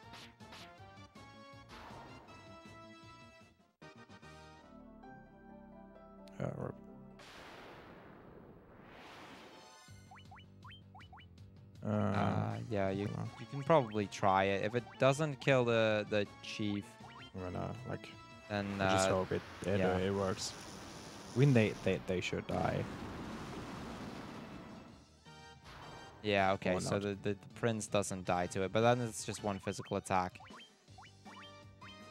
So the white mage is guaranteed to kill because it has more intelligence. I thought the ninjas might have had enough, but this will still kind of work out in that the ninjas tend to be faster than those, so we avoided some animations from their attacks, which kind of evens out the fact that it was a little bit slower because of not getting the one round. Okay, now I'm gonna go for... This is what I mean with avoiding some of their attacks. Unfortunately, the white mage is quite a bit slower, so it probably didn't really lose as much time regardless. But technically, we can save some time on the next floor, because there are no encounters, luckily. Yeah, this one is is just luckily happening. a lot more lenient in that we can just walk through it no problem. There's also a lot of treasure chests in here, which can be helpful in some of the glitchless categories, but we don't really need it for this specific one. And that gets us the Rosetta Stone. The Rosetta Stone will allow us to learn any language, and we're going to use that to learn Lefenian later, as we need that in order to get to the air dungeon. And this is also the one case where teleport would have been faster than exit. Because teleport brings us back to the last floor, and exit completely enters, leaves us, brings us out of the dungeon. So, yeah, now we have to re-enter it, but considering all the random encounters, it's faster this way. Yeah, exiting is still significantly faster than walking back. Teleport would be like about half a minute faster here on average, but we save that half a minute no problem just because of the extra attack.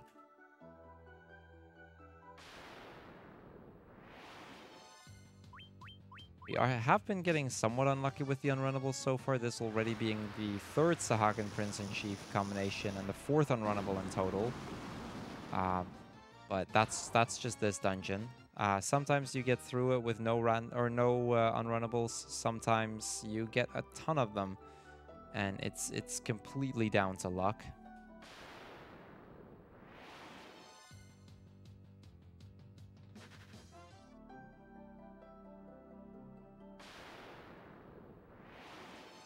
There's another one. There is a pretty technical menu coming up once we hit 2F, because we're gonna get another piece of equipment there. It's an axe. I don't remember exactly. The light axe? Yeah, the light axe. Through which we're gonna be able to equip some survival vests, which will increase our running chances significantly. But it's another really big menu as we equip both those survival vests and the lordly robes. So come on, another one? I'm just gonna, It's definitely the better play to do it like that. But this is something else. On average, I think it's 2 to 3 unrunnables over the course of the dungeon. It might be slightly more, but this was 6 or 7 already, which is definitely more than average.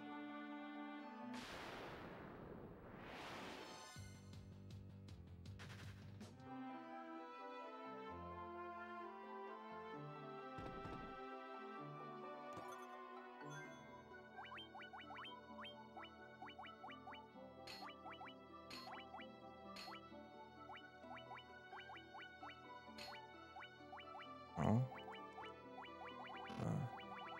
You have to do that from one of the ninjas. Oh, okay, fair enough. But both of the ninjas can do all of the items as well.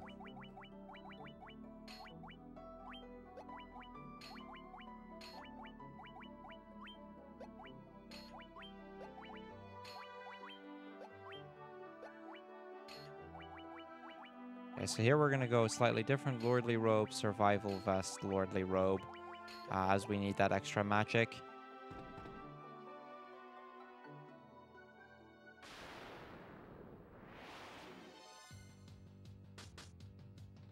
Okay, so this is a kind of unfortunate to get an ambush, but here ambushes from runnable encounters generally aren't even that bad, because at least they're still runnable. Especially with a small encounter like that, it usually still ends up being faster. With that, it's on to the next big boss, after which we're gonna start heading towards Earthgift Shrine. So we're closing that incentive relatively soon. So just making that call. Again, we're going to close it off as we enter that dungeon. So you've got, I want to say, about 4 or so minutes left before that dungeon gets closed, or before that incentive gets closed off. Like we said, all the bosses are almost the same lengthwise. Ahriman is a little bit slower, but in general, I don't think there's anything that would be good, better. I don't know, Cruel, do you have any personal preferences for a boss? I mean, I'd still say Ahriman because of that Mega Elixir. So that'd be a preference. Personally, I really enjoy the Echidna fight. It's kind of an interesting one. Actually, we have slightly more time because we still have Waterfall, I just realized. So it might be more like 7 or 8 minutes, but we're still getting pretty close to it. And if we're talking about Waterfall, it's probably 10. Because Waterfall is terrible. Yeah, Waterfall. So an interesting thing about Waterfall is actually it has the highest encounter rate in the game, and we've actually been able to use that specific encounter rate to find or to help us with spotting when somebody is using a encounter reduction glitch or cheat rather. We had that a few years ago or like I think a year and a half or so ago, where some people used a encounter reduction cheat, which suddenly made the run like 20 minutes faster because it was ridiculous. But the thing is, it'll reduce the encounters in every single dungeon except this next one. Because of the natural or the 0-step encounters already being a relatively high number, and as a result, you still getting a decent chunk of encounters in that one dungeon. Even with reduced encounter rates, it's still the exact same amount as you would with full-on encounter rate, and it's the only dungeon where that's the case. So that's kind of a cool little thing there. We're also going there for 2 reasons. First of all, we need to pick up the warp cube, which save here, green dragons. Okay. There are some things that can kill you here. It's really rare, but it's a very annoying dungeon, yeah. So yeah, we want to pick up the warp cube, which is one of the items we need in order to get into the air temple later on. The Flying Fortress. Basically, in order to get to the Flying Fortress, we need to get to the Mirage Tower, which is in the desert, for which we need the chime in order to enter. And then we use the warp cube at the top of that dungeon to warp to the Flying Fortress from there. And the second reason why we're going here is because we talked about the ribbon before. Now we're actually gonna get it with a very interesting glitch, because instead of glitching the ribbon into something, or like into the equipment slot, we're gonna glitch the ribbon into an item, and with that item we're gonna glitch the ribbon. So we kind of duplicating it somewhat. Yeah, basically, we get one ribbon, we want 4. And the best way to do that is just to glitch it into its respective weapon and then use that to glitch 4 ribbons in turn, which is the one item we can actually equip in the shield slot. Now, the ribbon grants us 50% resistance against every single elemental magic type, as well as giving us an additional immunity against every single status effect. The only exception to the rule is certain non-elemental instant death things, but they are incredibly rare.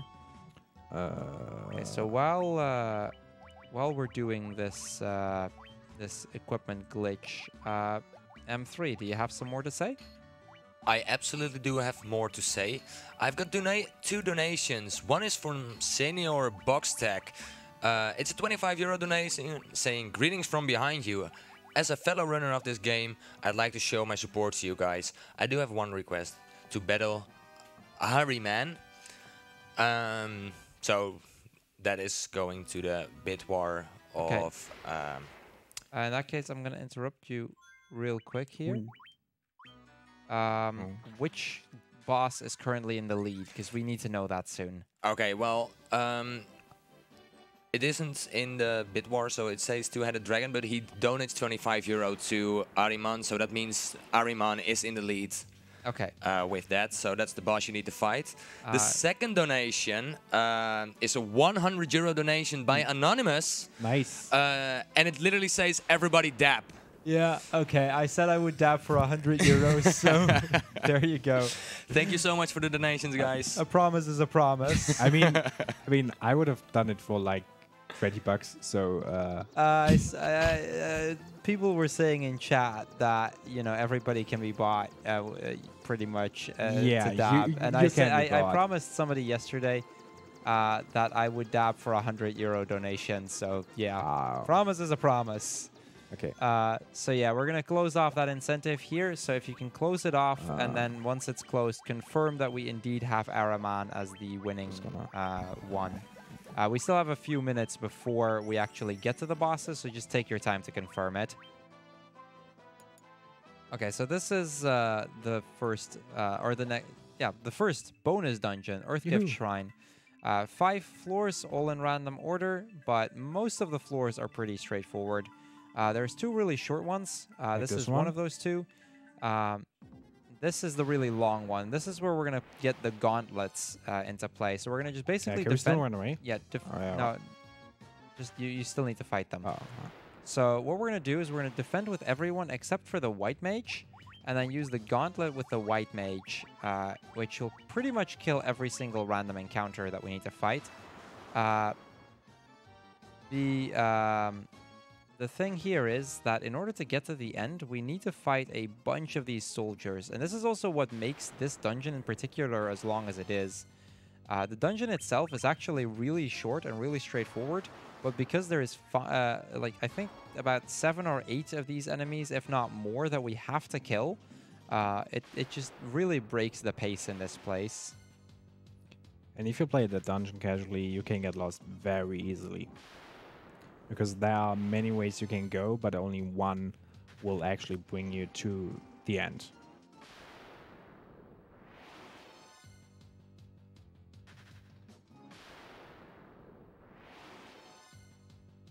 Now, luckily, we've been getting pretty good RNG with these fights so far, and a lot of them have been preemptive. The advantage of that is that normally some of the enemies can be faster than the white mage still. And as a result, if you don't get a preemptive, there is a chance that one of them will go before you do. It's not the end of the world if that happens, but it's kind of nice to get preemptives to make sure that at least we get the kills pretty quickly.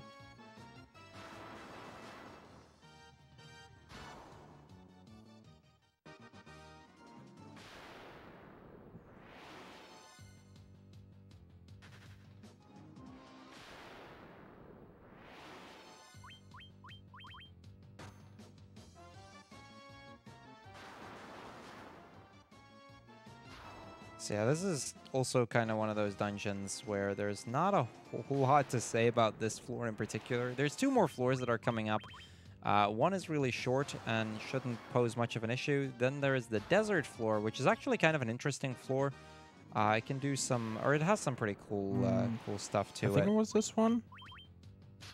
Sorry? I think it was this way. Yeah, you're still going Okay, the correct way. At least if I saw correctly, you are. Yeah, that's correct. Cool. This floor has a set spawn and has a set path that you need to walk, so we always know where to go with this one. Contrary to some of the other dungeons that are coming up later on. I mean, Earthgift and Hellfire are definitely the easier ones because, like, Earthgift has only 5 floors, and well, that one is set, and the other one are so linear that you can't get lost. The desert is a little bit tricky, but depending on where you spawn, you can navigate yourself somewhat. Yeah, it's really down to where in the desert you start. It can go either very, very quickly, in which case we might be out of the desert in a mere seconds. It can also take us a few minutes to navigate our way through that entire thing. It's something else. And then we have Hellfire, where we have 10 floors, and they are a little bit more tricky, but still not that bad. And Lightspring, we have 20, we have 40 in Whisperwind, so those are definitely a little bit more tricky to learn. Yeah, it's also, you'll see that we'll switch controllers a little bit later again. We've kind of set it up right now in such a way that I'll be doing the more difficult bonus dungeons, as I've got a lot more experience with those, whereas Indy will be doing the somewhat more straightforward bonus dungeons. Indy has practiced all of them. I should probably mention that along with it. So it's definitely not just to take that away from him. Yeah. But I've run this category quite a lot to the point where the current record in this is going to be hard to beat, I would say. It's probably still beatable, but it wouldn't be easy. Whereas Indy is still relatively new to this category, so we kind of figured that those are probably the dungeons that I should be doing. Hellfire and Earthgift, we've both practiced plenty to the right here, yeah. Okay, all right. We've both practiced plenty to be able to pull it off regardless.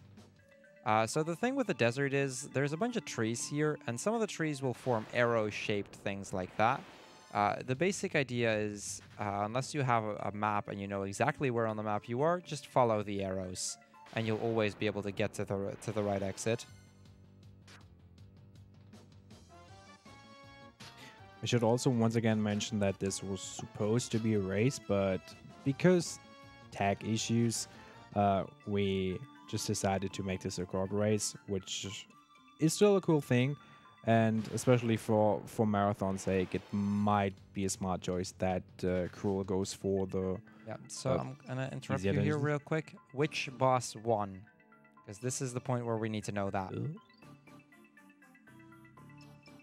Yes. Top right.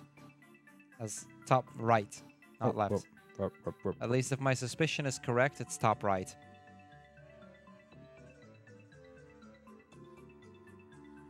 Boss 1 is on... Oh my god. Skarmy... No, Earthgift. Earthgift. Oh, Earthgift. Was it indeed Araman that won? Yeah. Araman indeed won. Okay, yes. go ahead. Right. Sorry, I got confused by that.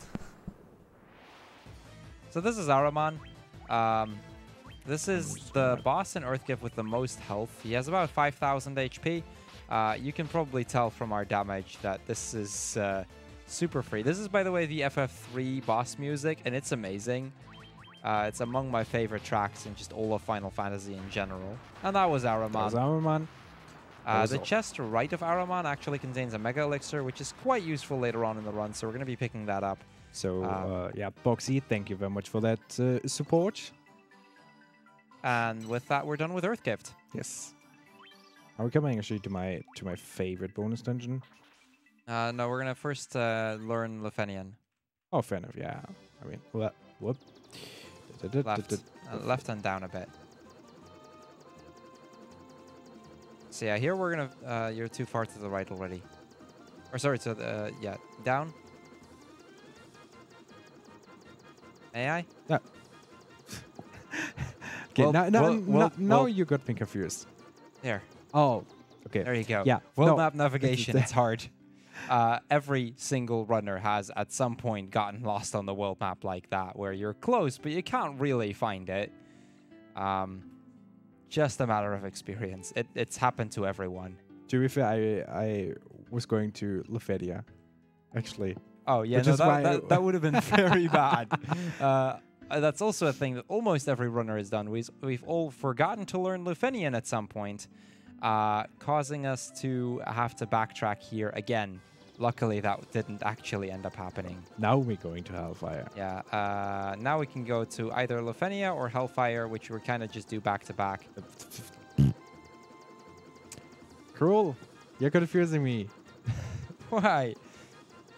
Because that. So yeah, we're going back to the small islands here. Yeah, that also means that we're gonna now close off the first of the two bosses for Hellfire. So again, just close them off and then confirm to us afterwards that Scarmiglione won.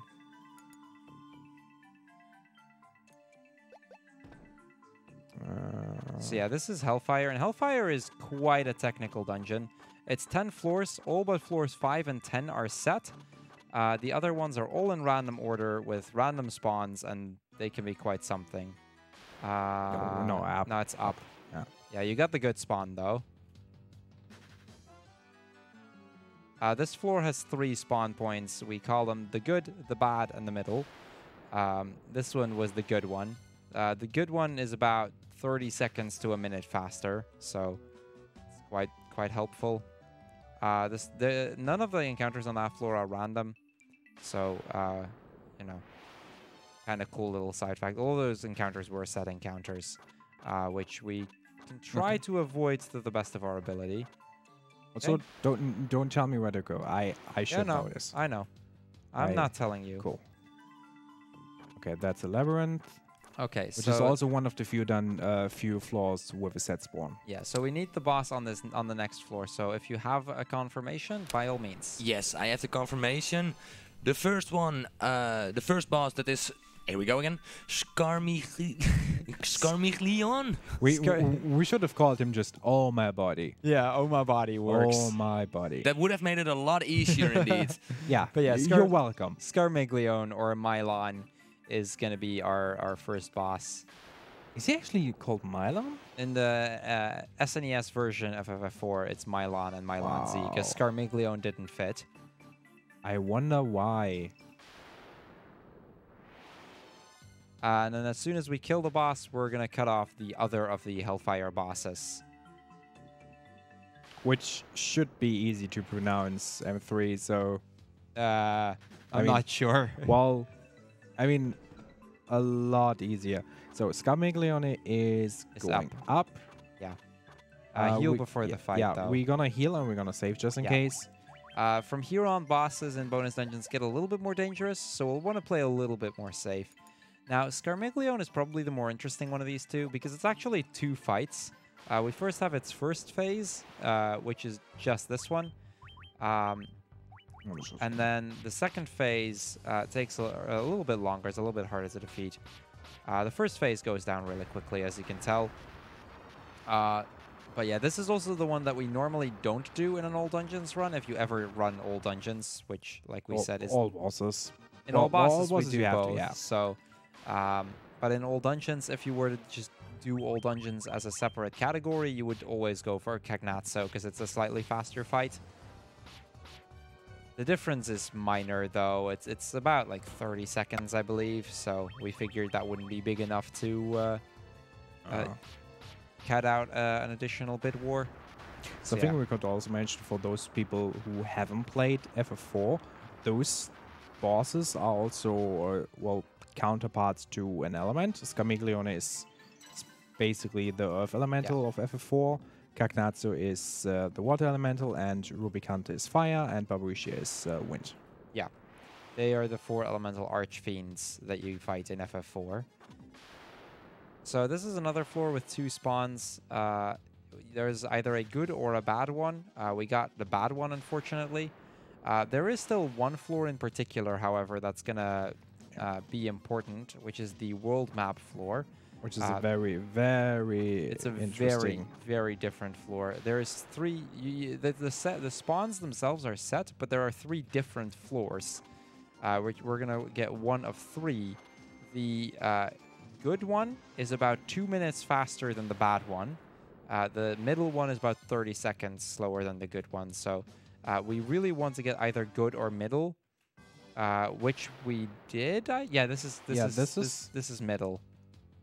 This looks good. Yeah, this is the middle floor. So the advantage of the middle floor is that it's just a matter of getting to the ship and then immediately going towards the exit. In the good one, you don't even need to get the ship. You can just use the canoe. And in the bad one, you have to get the airship, which is really slow.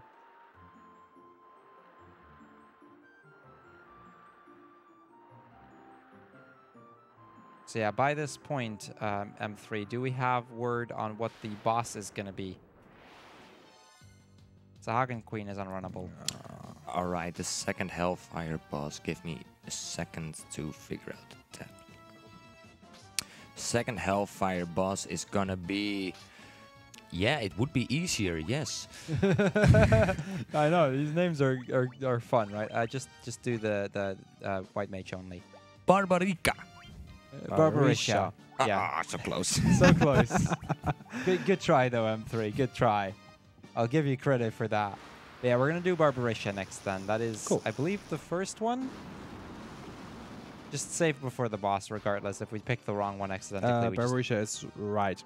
Yeah, I thought so. I know.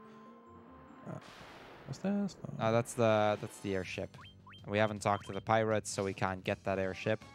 But the island next to this will actually just have the exit.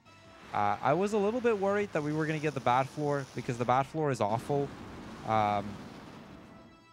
This one will be fine. Like, this is generally one where we're like, okay, no big deal, we'll take it.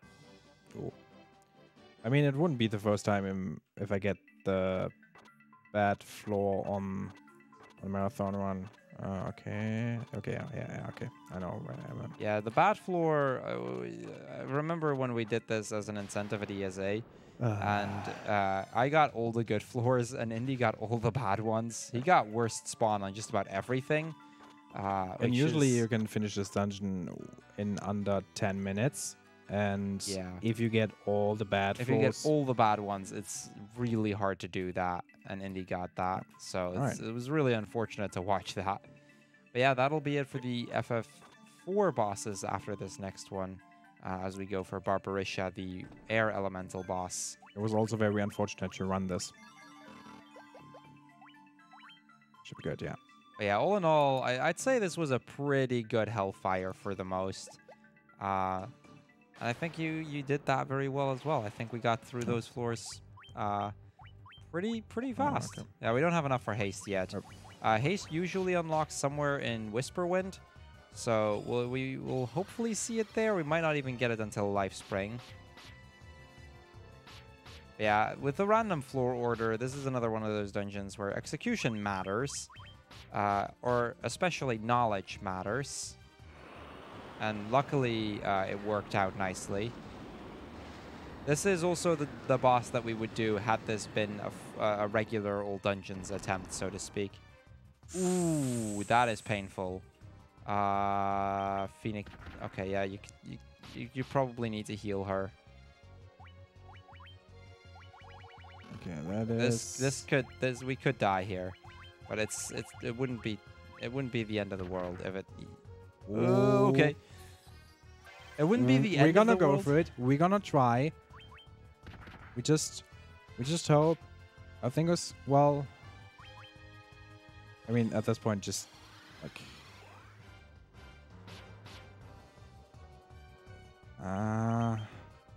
Okay, yeah, that's rip. Just soft reset. Well, this is the unfortunate thing about Barbarisha. Cyclone hurts a lot.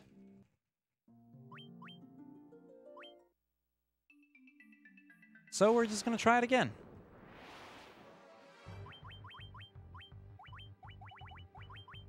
No, we played a little bit safe. We don't attack with the white mage. We just go for Ilara to make sure that we don't die, which is probably the better way here. In this situation, probably.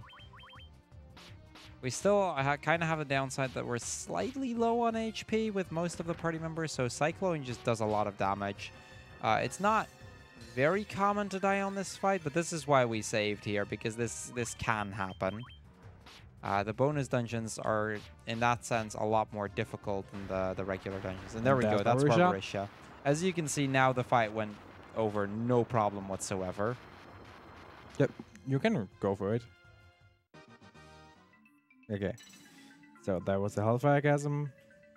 So that means up next is Lufenia, and then we're gonna go for the last big boss of the main game, Tiamat.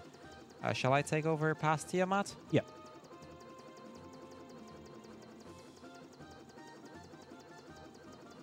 So yeah, Lufenia is actually a lot further south, but this is the only place where we can park our airship, because it can only be parked on planes, and the rest we'll have to do by foot. Luckily, the unrunnables here are now killable by having the white mage use a gauntlet, whereas normally they would be unkillable with just using that. Normally, we would use the Judgment Staff on the Minotaur zombies, but yeah, we are a lot better equipped now. So yeah, here we just go for the gauntlet. This is also one of those places where there is a difference in the any % routes between the old and new route. Because in the new route, you actually have a mage staff, which deals fire damage, which is super effective and therefore actually still kills them. For the old dungeons category, just because of this, you wouldn't even need that, as you can just kill them with the gauntlet, which is about as fast, and you wouldn't have to do all that extra menuing. So this is also kind of why the more classic route is generally still very much viable for all dungeons and all bosses, whereas it starts to become less so the case for any %.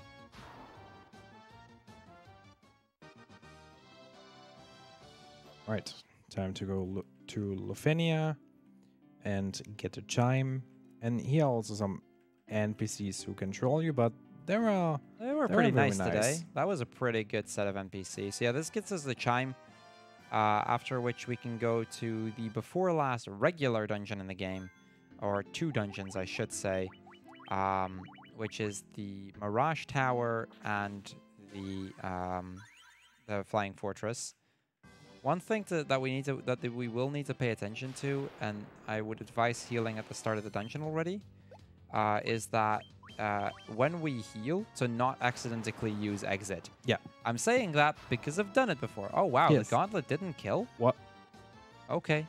That is a very rare damage range Welcome not to to get. Final Fantasy 1.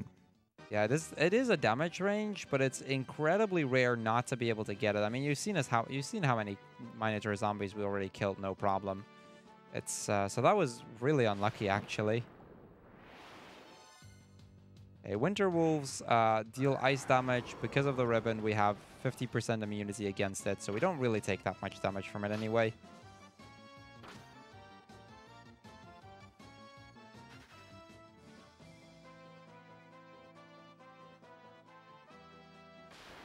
So yeah, at this point we are out of range for all of the unrunnable encounters, so at least we don't have to worry about that part anymore.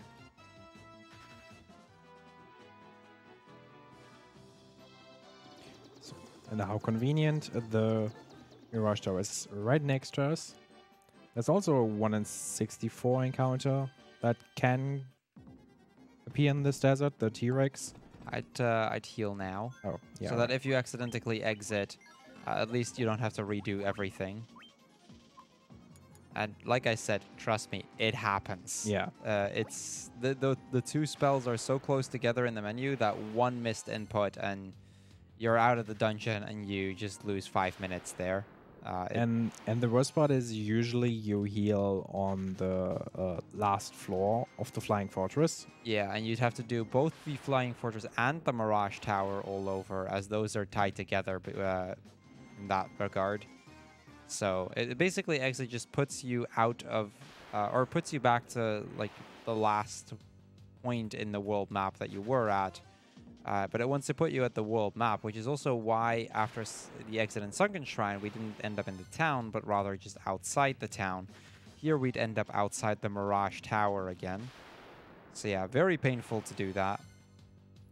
Also, we get a lot of encounters here, which is pretty normal for this dungeon. Also another spike tile, which is the blue dragon. This is the blue dragon. We just kill it. It's a one shot, no problem.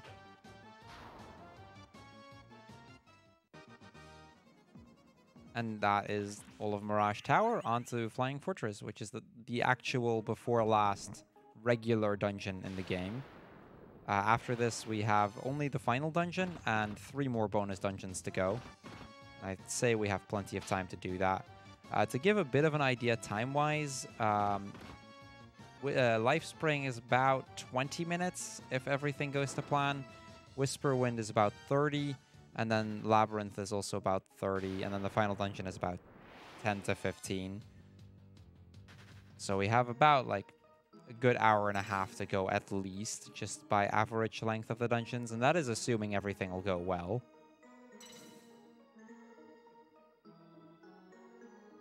Still, that said, if everything goes well, there is a good chance we'll go a lot under, which I think, seeing as how far we're behind schedule, might not actually be a bad thing. Yeah. But we'll see what happens. And we still have the Labyrinth of Time, which is a very RNG heavy dungeon. Not so much in like the encounters you get, but in the puzzles you can get. Yeah. Someone in it was Boxy in the audience mentioning Wormhack. Wormhack is a very, very rare encounter, which we'll probably see in this run. We hope we see him. Maybe we see him here. Yeah, right here it's a 1 in 64 encounter. Pretty rare. Pretty strong, but gives a lot of XP. Yeah, it's really useful if you get it here, actually. It would actually help speed things up quite a bit. Simply getting a Wormhack at this part of the run, I think, saves like 2 to 3 minutes. Just because we get haste a lot earlier. Alright. Time for Tiamat. Because for Tiamat, there's only victory. Except when we speedrun. Because then he has to die. And that's Tiamat. And that'll unlock the last bonus dungeons. I'm saying dungeons because we actually just unlocked 2. Both the Whisperwind Cove, which we're going to do next, as well as the Labyrinth of Time, the final bonus dungeon that we'll be doing. So once again, a cutscene. The crystal gets restored. We see the cutscene that breaks the seal of the Whispering Cove. We go soon? Actually, pretty soon, right? Whisperwind. Yeah. Yeah, I'll be going there in a moment. Shall I? Yeah. Now we're switching again. Let me quickly check on that. Okay. Just quickly wanted to check how we're doing battery-wise. 2 bars still, so we should be fine for a while. Okay, so let's see what we've got going. No Wormhacks, unfortunately. So we're not going to get that time save of getting a Wormhack. It's not worth it to grind out because it's the rarest encounter there. I've only had it, I've only gotten it once there, and that was in a full bestiary run, which you don't normally go for it there, but strangely enough, I did end up getting it there. So we're going to park our airship over here and then move over to Whisperwind. We didn't get any cottages, did we? No. Okay. Didn't. That's fine. I can do it without. Just needed to keep an eye out for whether or not I needed to. So yeah, we have enough for 1 haste already, which is actually faster than normal, which is kind of beneficial, actually. Now, Whisperwind is an interesting dungeon in that it is 40 floors, and every floor not ending in a 0 is completely sorted at random. So it's a lot of finding your way through the floors as quick as you can, recognizing which floor it is, where you spawned, and then from there how to get to the exit as quickly as you can. Some of them have a set spawn, some of them are completely random. It can be either very quick or very slow. We actually started off with a bad spawn here, but it's one of those cases of, you know, knowledge and quickly being able to recognize it helps a lot. That's a pretty free floor. Yeah, this is the fastest floor in the dungeon.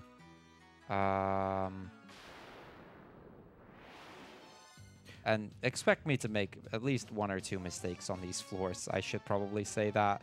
It's just bound to happen. So yeah, Mr. Host, sir, how about you tell us some more about everything, because we'll have some time with this dungeon. All right, I was just about to say that there is a donation from The Extra.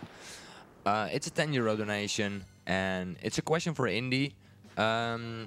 But it's asking, do you want to join the werewolves? Yeah, I guess you have something to explain, don't you, Indy?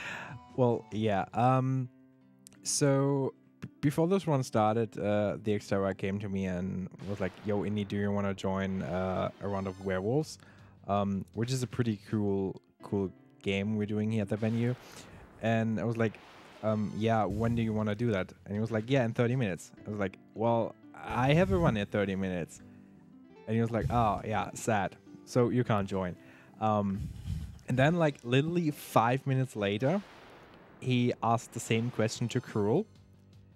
And I was like, he's running with me. Oh, yeah, sorry, I forgot.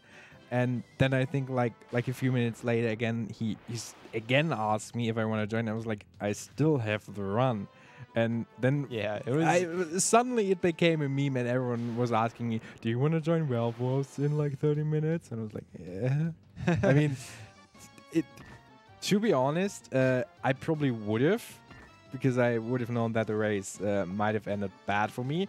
But considering the fact that we're doing co-op, is definitely the better choice. I think so far it's been a pretty good run, right?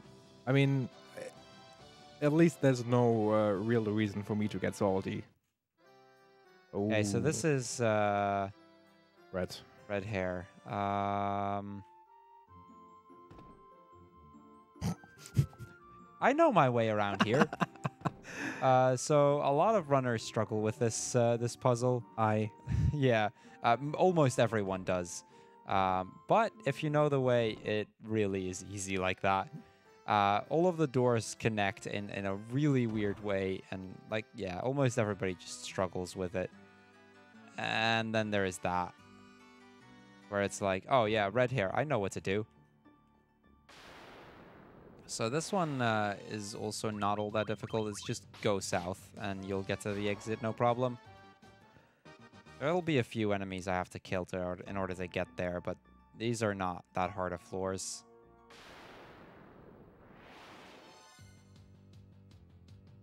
I'm gonna see what that zombie over there is gonna do. Okay, he's gonna go down. If he went up, I could have avoided him. Work my way around and it would have worked out, but since he was going down, it would have wasted too much time, and it's just faster to kill him.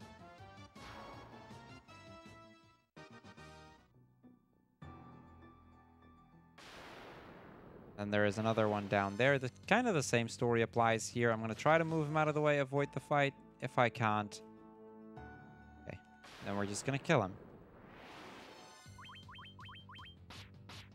Now, the fact that these only had like either 1 or 2 still means that all in all this worked out quite well.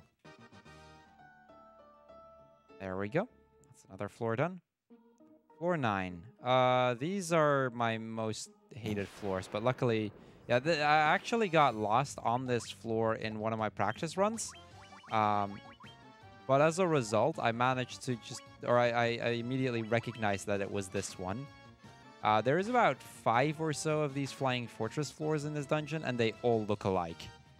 And I think even, like, I don't think there's any runner that can just find all of them, Yeah. no problem, except for maybe Nikki. I wouldn't be surprised if Nikki could. I mean, the problem with those floors is that you have several floors that have the same theme. For example, like the Flying Fortress one. And then you have on each floor several spawns. So you have to recognize the map you're on. You have to recognize where you are exactly on the map. And you have to recognize, okay, where's the exit? Where do I have to go? And yeah, it's just exactly that combination that can just make a huge difference. So this is Typhon, the first boss that we're going to do here. I'm going to haste my ninja because I have one haste that I can spend here. We're going to just attack with everybody else. Haste will effectively double the amount of hits that you do in a single turn, effectively just doubling your damage output. And I mean, you guys have already seen how strong we already are, so imagine just doubling up on that. In this dungeon, we're going to see 4 of the Final Fantasy VI bosses. We're going to start with Typhon. We're going to do Ultros, although it has unfortunately been renamed Orthros or something. We're just going to call him Ultros anyway. The Phantom Train, which unfortunately I cannot suplex in this. I know. I guess we have to reset that. Yeah, I think so. I think we should just start over. Or we just cancel the marathon. We can't suplex the train, so marathon's over. Sorry, guys. Yeah. Oh, this is another fun one. He's missing 2 parts. We have to find 2 parts, and they are on random robots. Actually, in one of my practice runs earlier today, I got it in like 4 tries. Yeah, it's also the case that once you know the first one, if you really know your floors, but again, I don't think there's any runner that knows them that well, you can technically know what the second one is. With this one, I'd have no idea, by the way. But it is possible to predict the second one once you find the first one. Otherwise, you just check all of the robots and you'll find it eventually.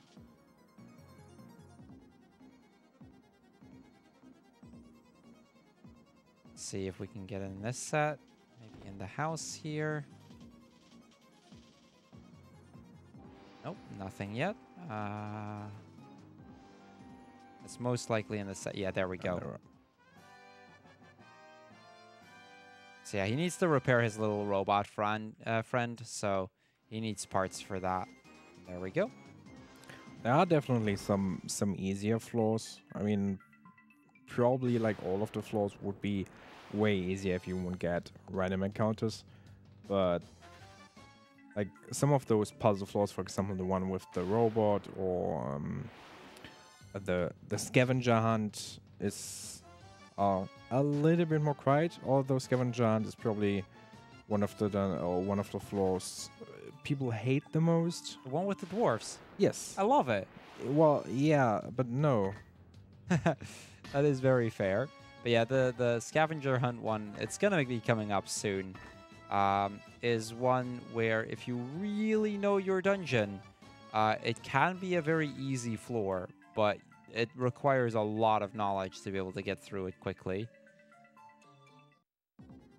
Oh boy. That is one of the least useful spawns, but at least I get that. So this is actually the first floor that I saw when I first saw Whisperwind. Not the one that I played, but I saw somebody play through this floor. The idea is pretty simple. I just have to talk to all of the spirits. There are 2 fights that we're gonna do, which are 2 bosses we fought earlier on in the game, and you'll see how laughably easy they are going to be. I mean, one of them was already easy when we first encountered him, but now it's even easier. Now it's laughably easy around here. There are some random encounters. Generally, we're not going to be seeing a whole lot of them. I just need to basically we just need to help all the spirits move on to the next world. But yeah, I just love this floor. It's really nice and quiet. Quiet and peaceful. So this is the first of those bosses. This is Astos again. That was Astos again. Hi, Astos. Bye, Astos. Can I interrupt real quick for a small donation? Go ahead. It's from Broad, a €1 donation, and it's saying, M3, wait a bit till everyone is in the stream room. The werewolves are here. Cruel, join us. I claim Hunter. Wait, where is everybody? I'm not seeing everybody in the stream room. I think you were supposed to wait with that until everybody was in the stream room.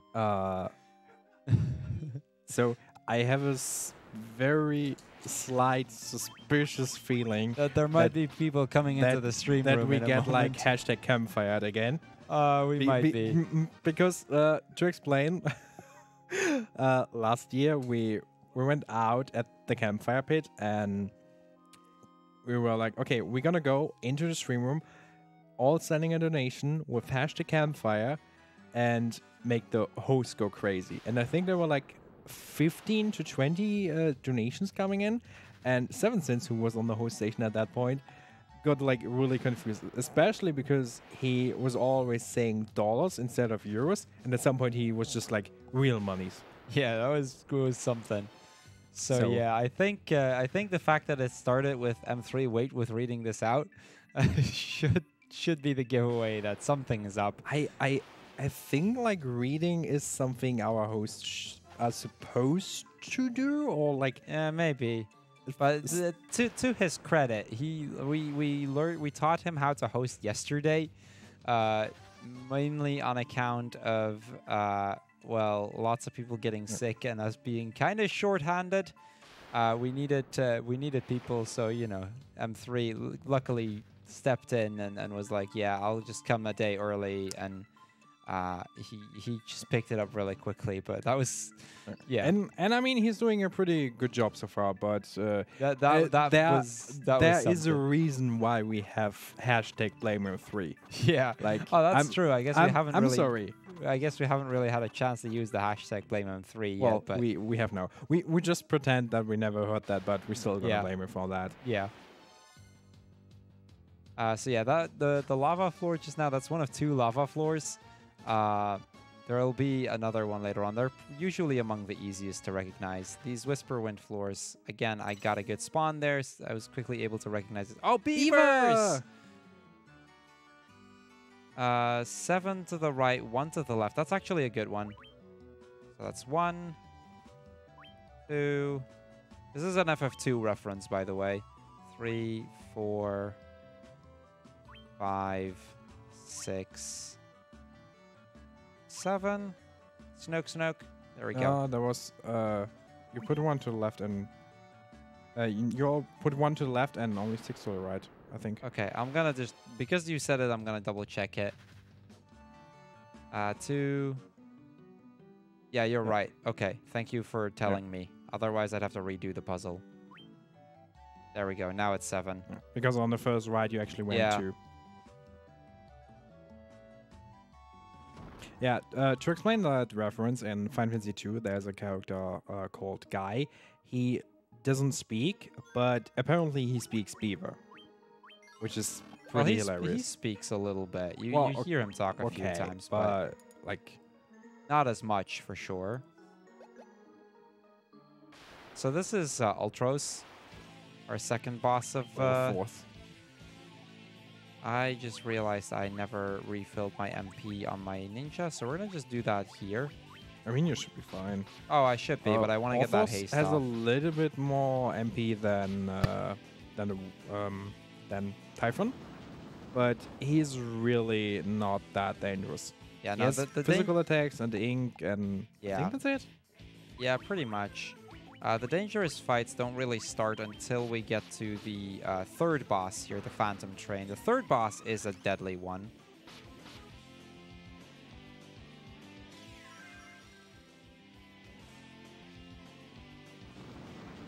You're looking outside of the window. Are the werewolves coming? I'm not sure. The werewolves might have decided to cancel on their plans. No. I hope not, but damn it, M3, I wanted to become a werewolf. I'm a werewolf. I'm gonna kill all of you, just so you know. Wait, what do you kill? All of the town people. That's what werewolves do, right? Fair enough. They basically, for reference, for those that have no idea what we're talking about, werewolves is kind of like Town Asylum, but then with, instead of mafia, having werewolves. Okay, so that is Ultros. So half time on that dungeon. Yep. Gotta be careful not to leave yet, because we still have to complete the entire thing. There are a good few ice floors like this, so kind of a similar case of we need to be able to recognize which of the ice floors I'm on. Luckily, most ice floors have the exit. I'm not sure if this is runnable. Okay, it is. Most of them have them on the bottom right, so generally just move towards the bottom right and you'll usually find the exit. Like that one. Like this one. There are a few exceptions, some of which I'll probably encounter in the foreseeable future, but yeah, there's gonna be some of that. Before I forget, let's use Halara and let's actually heal up with the ethers, because we will need it on the next boss. This is another really short floor, by the way. It's a free floor, and you can buy magic stuff here if you want, but we don't really need that. Okay, this one I need to think about for a little bit. I think it's up here. And then this way, yeah, okay.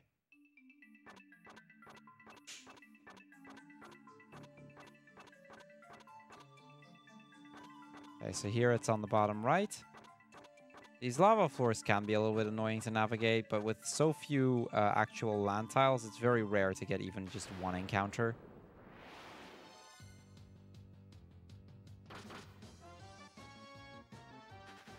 I think we got the bat. Yeah, we got the bat spawn on this one, but that's all right.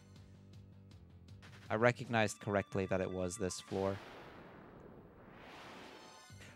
Cruel, can I just say something? Sure.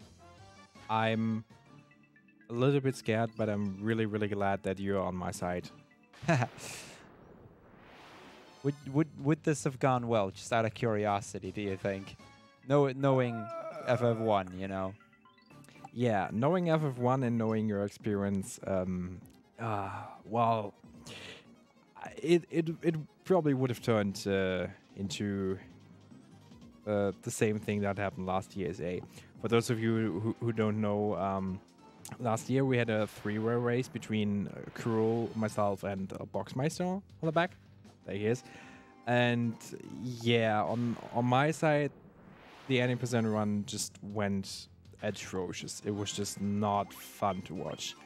And afterwards we did, Cruel and myself, we did a Hellfire Chasm run, which also went very, very just bad. The worst possible luck, especially on that Hellfire part. Just getting completely screwed over on that one. I think I got only bad spawns, except for like one where I got like the medium spawn. Yeah, it was rough, all right.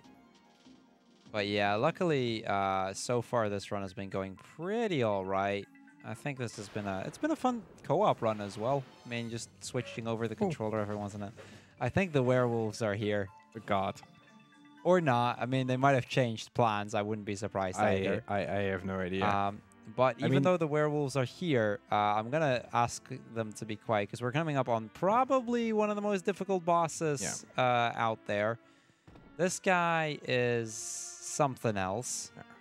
We won't suplex him, but we definitely gonna kill him.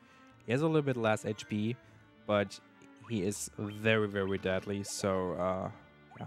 Yeah, this is also where we're gonna change equipment, as we're gonna equip Lordly Robes on everybody. The Lordly Robes, when equipped in the armor slot, gives you a 10% regen, which we'll be using to, you know, hopefully help us not die. So, yeah. I'm gonna take a little bit of serious time here and... Okay, safety save. Try to do that fight. So this guy, health-wise, he's not that bad. He only has 10,000 HP, but he deals a ton of damage. Let's see if we can get him. Please do not wipe me. Ooh, I was afraid of that. Both of my ninjas had relatively low HP, so I was afraid this would happen. We're still gonna try. Ooh. If we can stay alive and win this, we'll be fine. It'll be very clutch, though. Especially with the warrior not dealing quite that much damage. It's gonna take a while for me to get him down 10,000, but so far so good. As long as he just attacks. Yeah, as long as we just go with attacks here. Asset range shouldn't kill me either. Critical hit on regular attack is a damage range, but it's a pretty hard one. So we'll see what happens.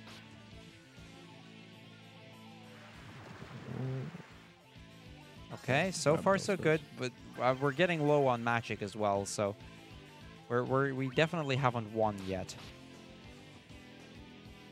Okay, that's another 800.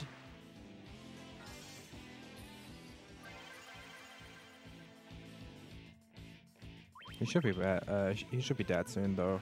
Yeah. I hope so, because I have 3 Hilaras left and no ability to heal it. Okay, that's another 1,000 almost.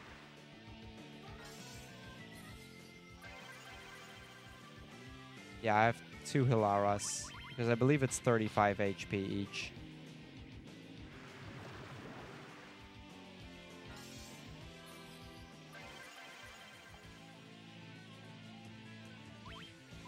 It's 38. Okay. Nice. Okay. Whew. That was scary.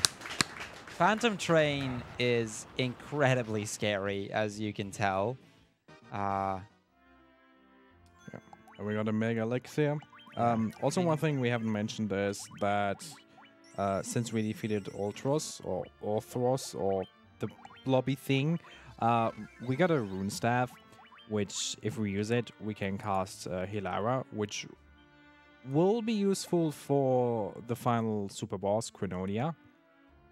Yeah, and if I had run out of magic, I could have tried to save it with Hilaras, but it would have still been very clutch, so I'm glad we at least got through that fight. That is the most deadly fight, at least in this dungeon. So yeah, with that, 10 more floors to go, and this is the scavenger hunt. So this is where I really need to focus. Tools. Ocarina. This guy is always going to be the first one. This one gives me a Carabao.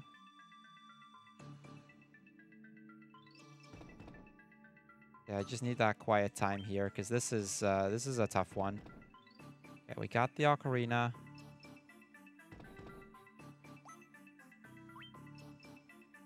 Cogwheel. We're just gonna go over here. Just check what we've got. I think there's one. Autograph. Autograph, yeah. Cat's Whisker. Pickaxe.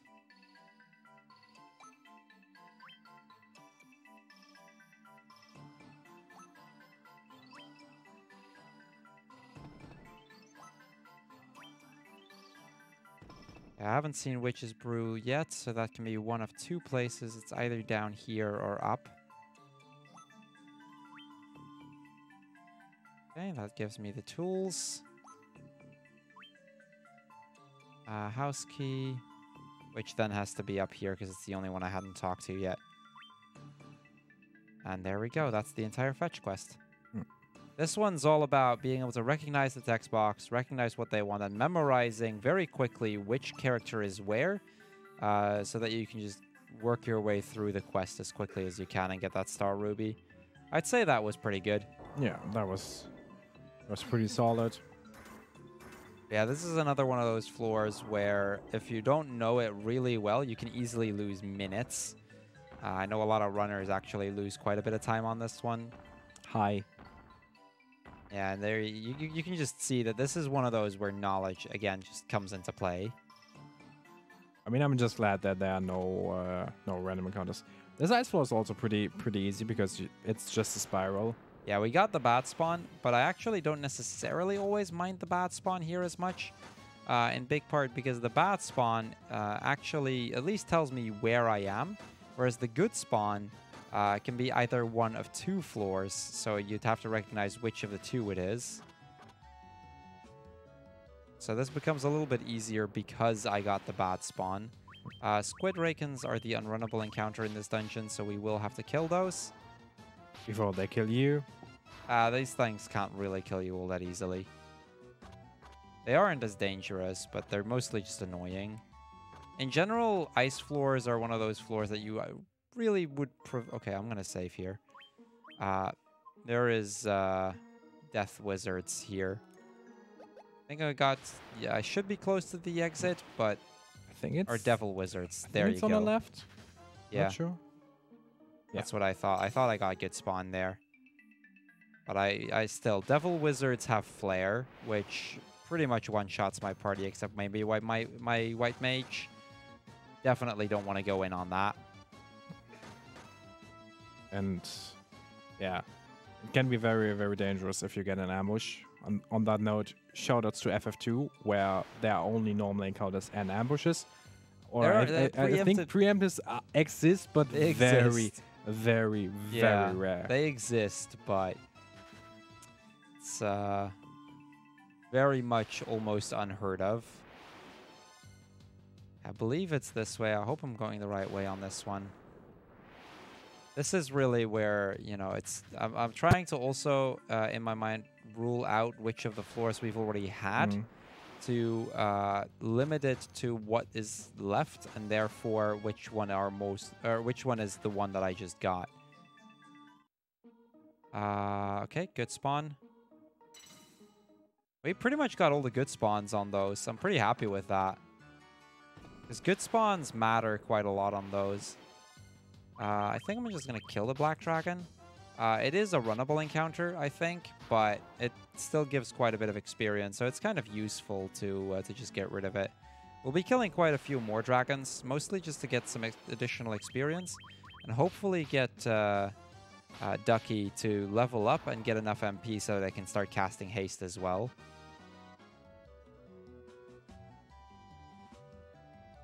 I just want to mention again, I think I was never so scared doing an FF1 run than I was now.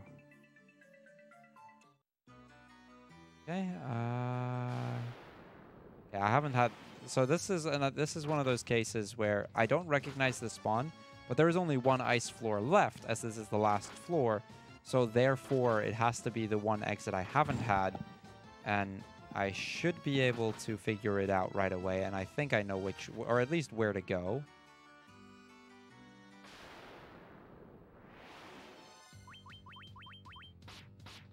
So let's put that theory to the test, see if we, see if that is actually the case here.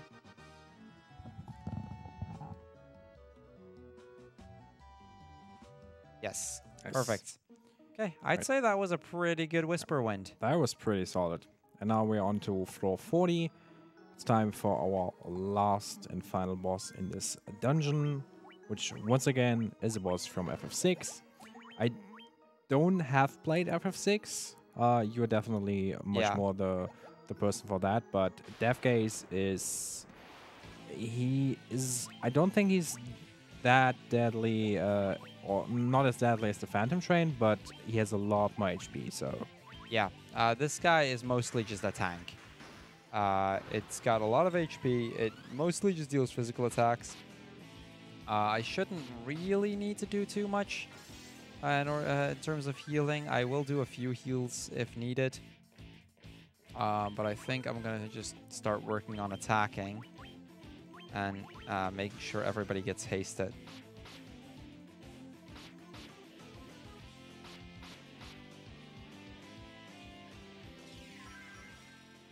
Okay, so I'm gonna heal again on... actually, no, I don't need to. So it has death, but because we have the ribbons, we're... Never mind. I thought we were protected from death. I guess I was wrong. The thing with this guy is... what's that? Could that have been the Dispel, or is that just because it's non-elemental? I'm not even sure, actually. We should be protected from this kind of stuff. But apparently we were not. Maybe we are, but there's still a very low percentage that we actually die. I mean, I've played other Final Fantasies where the chance for success is very, very likely, and I still got the unlucky chance. So, yes. Yeah, that's fair. Is there any chance I can interrupt you guys for a moment? Go ahead, M3. I was Yeah. waiting for you to ask. Yes. I have 1, 2, 3, 4, 5, 6, 7, Just 8, 9, 10, read them all. 11 donations. We read them all. From will ya? Sear, the extra, a €1 donation saying hashtag blame M3. We've got a donation from Basie, €1 saying hashtag blame M3. We've got a donation from Red, a €1 saying hashtag blame M3. We've got a donation from Niels, €1 saying hashtag blame M3, hashtag werewolf. We have a €1 donation from Apple Tart saying hashtag blame M3. We've got a donation from Paintball Inc. €1 saying hashtag blame M3 love. We have a €1 donation from Kinnin saying hashtag blame M3. And we have got a €1 donation from Indy224 from €1 saying hashtag blame M3. We've got a donation from Apple Tart. The werewolves are here. Indy, join us. I claim Sear. Tex, are you serious?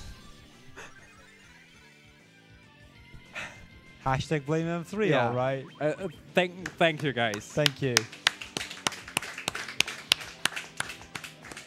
For those in the chat not really following along here, M3 is Mr. Mean Mustache. You know, Mr. He's our Mean host. Mustache, and that's the current host. Say hello. Because he read out that donation earlier way too early, so I expect they were planning something else there. But M3 screwed up, and, you know, therefore, hashtag blame M3. I apologize for that. Sorry, guys. No, you're not. Sorry. Oh, yeah, okay, so it is indeed the dispel that's causing me to be vulnerable there. It almost had to be.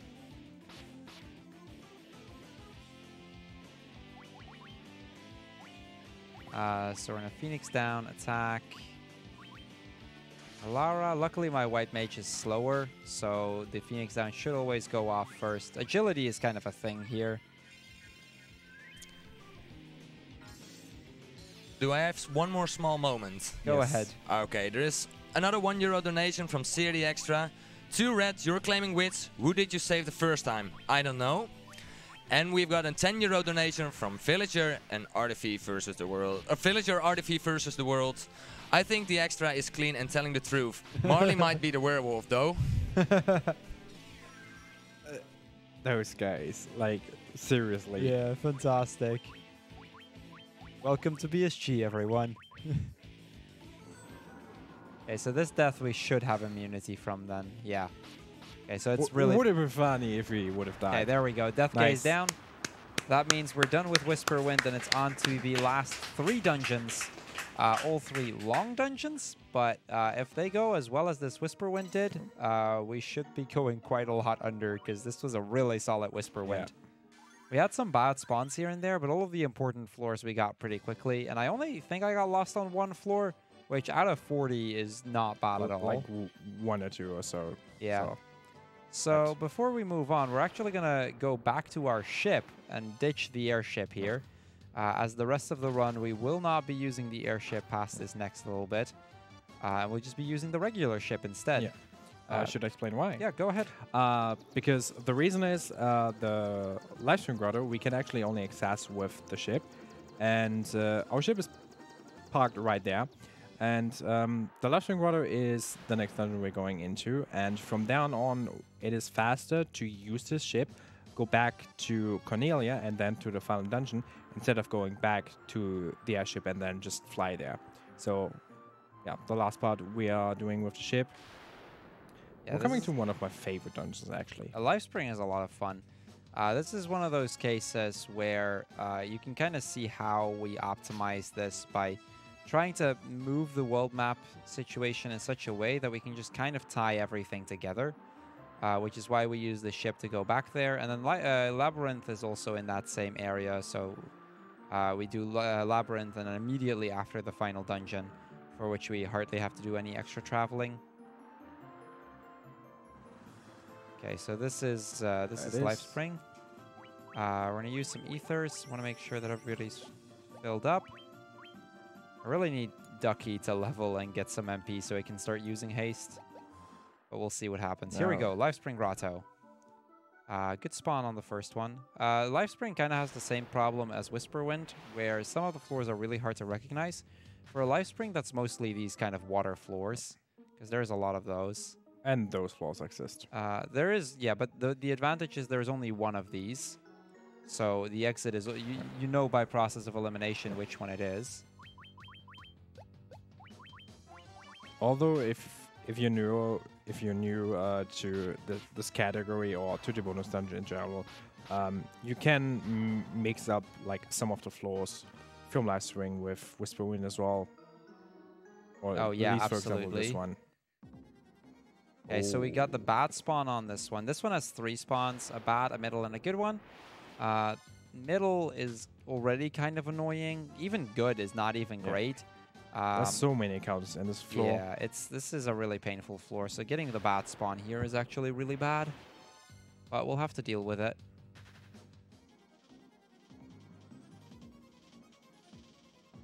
Basically, like, I'll point out where the good spawn is.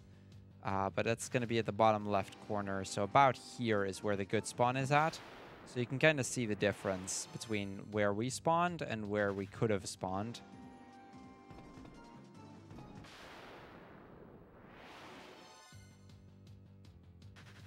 Now, Lifespring in particular is kind of fun because not only does it have a lot of these kind of floors, it actually has a good few puzzle floors as well, to an extent. Or just quirky little floors in general, which I think is a really cool addition to it all. Okay, this is the dragon floor. 1 green, 2 black, 1 holy. This is the worst floor in this dungeon. This is where we kill a lot of dragons and get a bunch of levels as a result. It is good to get this one early rather than late, because we have to kill the dragons here anyway, so, you know, I can just get those extra levels, hopefully make my life a little bit easier later on. Also something that we can also mention about the Lifespring wardrobe. Usually it is you have set floors with the bosses and you can always decide. It's a little bit different here because you get on the 5th and the 10th floor, I believe, bosses, and it's always the same boss. But on the 20th floor, there you can actually choose between either Omega or Shinryu. And as we mentioned earlier, Shinryu is just way faster compared to Omega, because Omega's defense is just incredibly high. And for the sake of the time save, we just gonna go for Shinryu anyway. I mean, you said we wanna go for Shinryu because it's faster. I would have gone for Shinryu because Shinryu is just cooler. Like, Yeah, I agree. It is. Shinryu is the cooler boss as well. But it's also just so much faster. They actually, interestingly enough, have the same amount of HP. But Omega has defense, where Shinryu has attack. The attack we can work around. It's still a very deadly fight, and there is a good chance we'll die once or twice on that fight. It happens. But at least the fight itself goes really quickly because it hardly has any attack or any defense. So we'll ideally be dealing about like 2,000 to 3,000 damage per hit, and it only has 30,000 HP, so it goes pretty quickly. Okay, so I still need a green one, I believe, and a black one.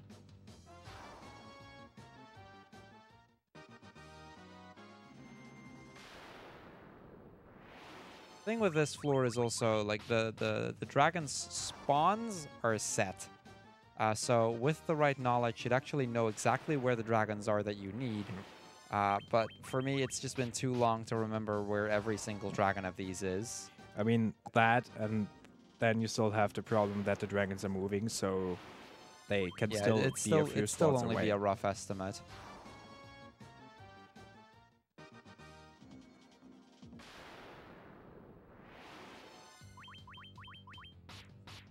But yeah. we have some dragon zombies here, so there's a chance that we're gonna make Elixir. I just really want to find that black dragon so that we can move on. Because once we have the black dragon, the rest of the dungeon shouldn't be too difficult. Getting this early just helps because of those 2 extra levels that we just got. Because of which, hopefully by now, Ducky has enough MP. It didn't after the first level up. It was still on 9. We need 15 before I can start casting haste. But we'll see what happens. Another Dragon Zombie.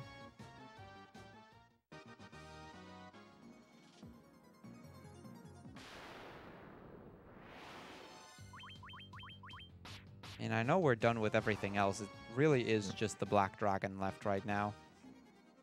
Yeah, we just need to find... Oh, There that's we the Black go. Dragon. That ought to do the trick.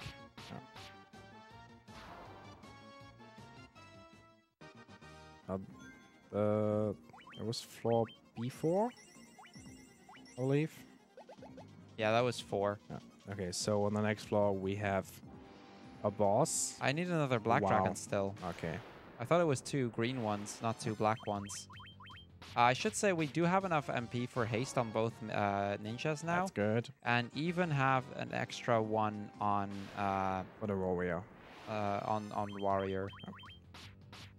Do I have time for one more donation? Yeah, Go sure. ahead. It's a donation from Red. It's a €1 donation. Sorry, I was confused, guys. I'll claim which more believable next time. I would like to point out that I am in no way sorry for using the kill potion on Broad, though. Wow. You killed Broad? Like, how rude. I mean, wow. I am somewhat disappointed. So yeah, we are on the 5th floor. We have some mermaids, and in this mermaid village, there is a certain someone looking for a certain weapon. And this is actually the only time we don't get the regular boss music from Yeah, there's From the special music for Final this Fantasy, one. but we get a very special music. And I think I that's- should say, by the way, this boss can end up on 3 spots. I don't think I've triggered the text box to have the thing show up there. Yeah, he can actually show up on multiple in multiple places. I first checked the 2 faster ones, but we got the slowest result this time around. But yeah, we get cool music here. yes, the best music. We might not be on a bridge, but we are fighting on one. So yeah, this is Gilgamesh. We actually get to hear battle on the big bridge. He has Excalibur, which only deals 1 damage, so I can just keep attacking.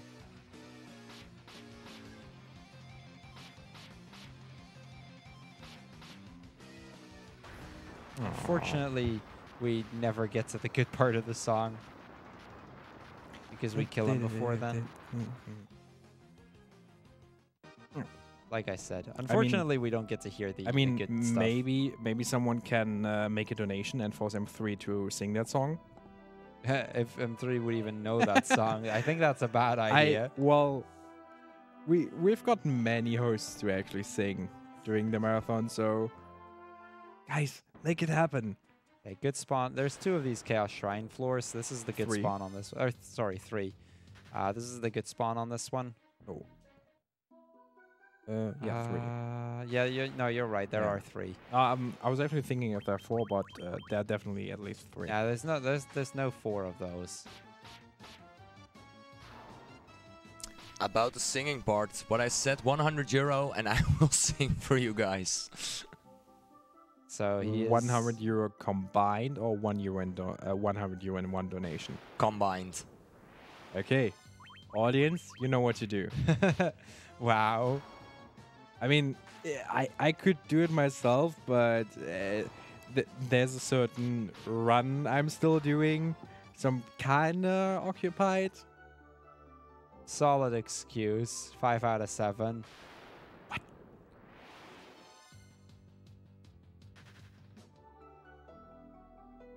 I'm a little bit confused as to which floor this is, though. I have my suspicions, but I could be completely off right now. This is not a spawn I've had in a while. I think down. Yeah, I think so too. Down and then right. Yeah, I think so too.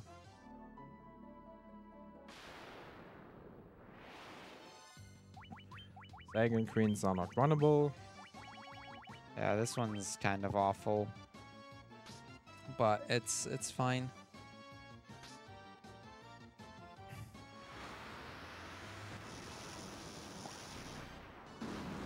So yeah, same story as before. We just throw the Judgment Staff. We kill all of them in one go. And we should be good to just move on.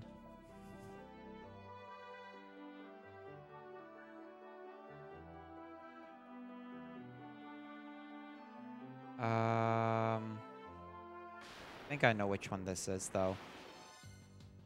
This is really one of those situations where it's try and figure out which one it is as quick as you can. Which can be easier said than done in a lot of these cases.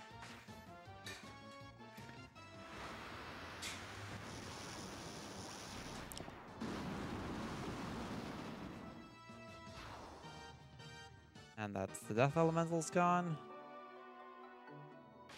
Pretty sure it's up here in the top left corner. There's actually another spawn which is pretty much right next to the exit, but you don't see it right away because the text box that you entered this floor is actually blocking the view on the stairs.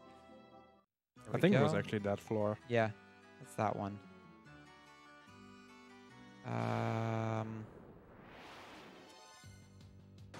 All my practice runs, I got a good spawn on this ice floor.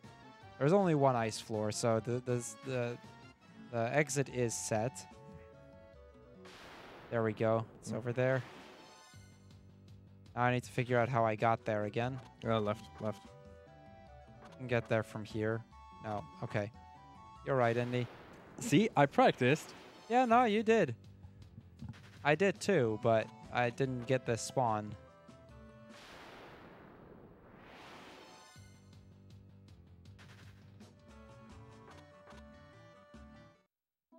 Okay, so floor 10. This is where we're going to fight Atomos.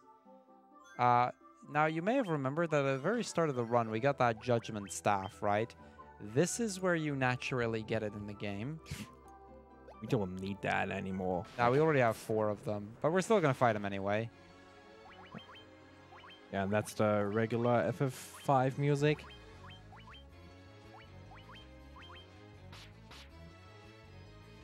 So yeah, this is, as Indy said, regular FF5 boss music. We are going to use the hastes here. Just haste up everyone. Make sure we stay fully healed. And we should be good. With that extra haste ability on the ninja, I can at least haste us full enough that it'll be a little bit easier this time around to get things to work.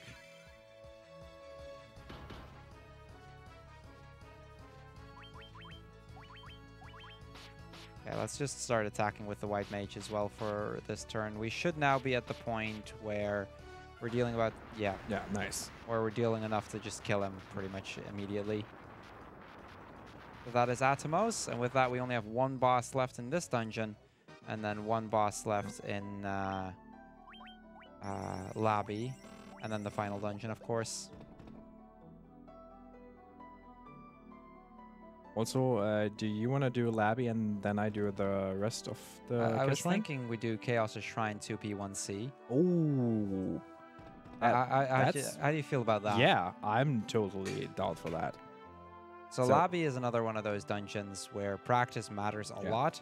And since I run full bestiary, and full bestiary you do it 8 times, you know, I've practiced it a lot. My Lobby time is significantly ahead of most other runners as a result. Although, to be fair, the labyrinth time we're gonna get in this all bosses or all dungeons race will definitely be slower than anything you could in a normal all labby. Because in labyrinth we actually have a pre-prepared save file with 3 ninjas, all on level, I think it's actually 69? 71 actually. Oh, 71? 71. Okay. Well, yeah, they are very, very high, and for the puzzles, it doesn't really matter, but the end boss against Chronodia is definitely... Basically, for none of the dungeons, we have, like, individual levels or something like that. But because there's actually an in-game timer on the Labyrinth Labyrinth of Time specifically, we decided to make a separate category, a miscellaneous category for just that dungeon. There's not a lot of people that run it, I but think it's you and Double are the only ones. it was mainly Double who made that.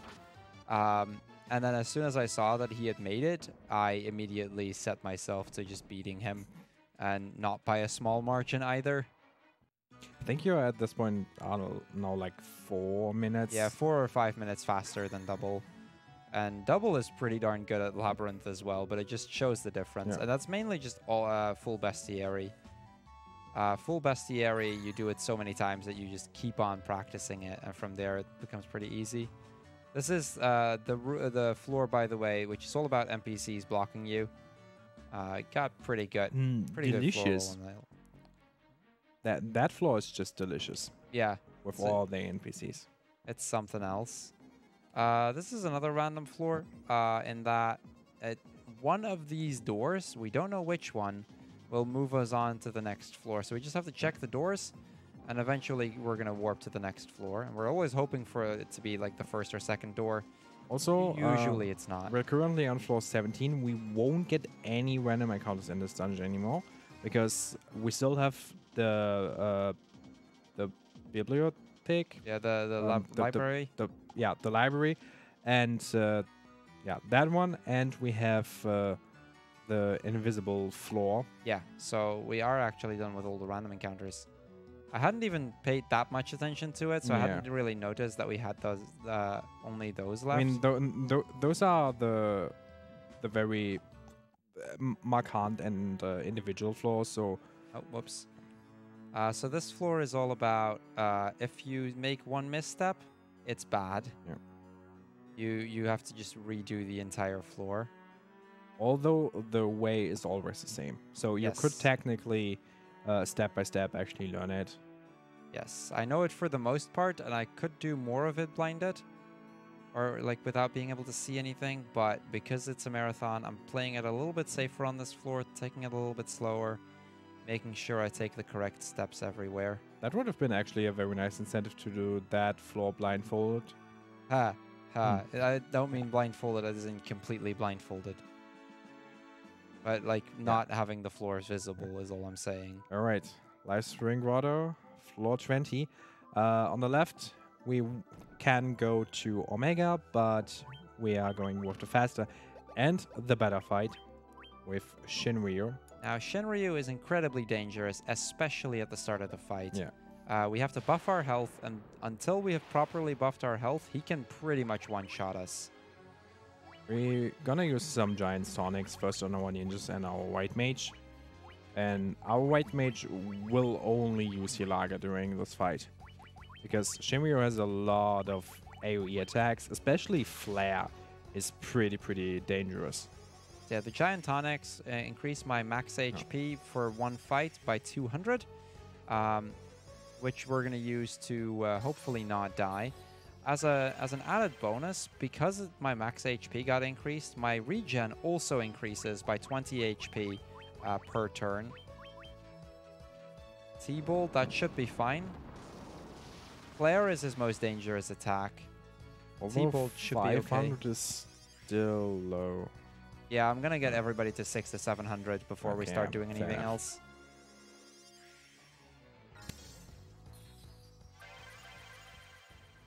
So there we go. Now we're on a relatively safe amount of health. I'm gonna use speed drinks on my ninjas. They're gonna haste themselves. Basically, the warrior doesn't deal as much damage as the ninjas, so I'm gonna just use him to help strengthen the other characters more than anything.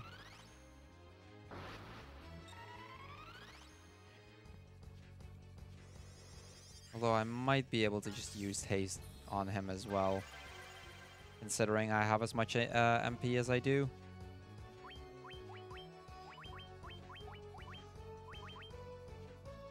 So Shinryu has, I believe, 30 or 35,000 HP. 30,000, yeah. Oh, 30,000, yeah.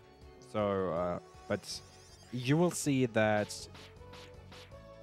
Yeah, there you go. 3,200 damage on just one hit. That's a lot.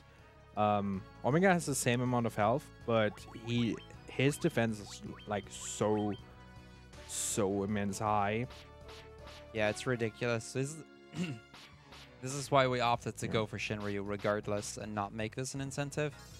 Because with this we can deal like 8,000 damage a turn and get him down in just a few turns once we're fully set up.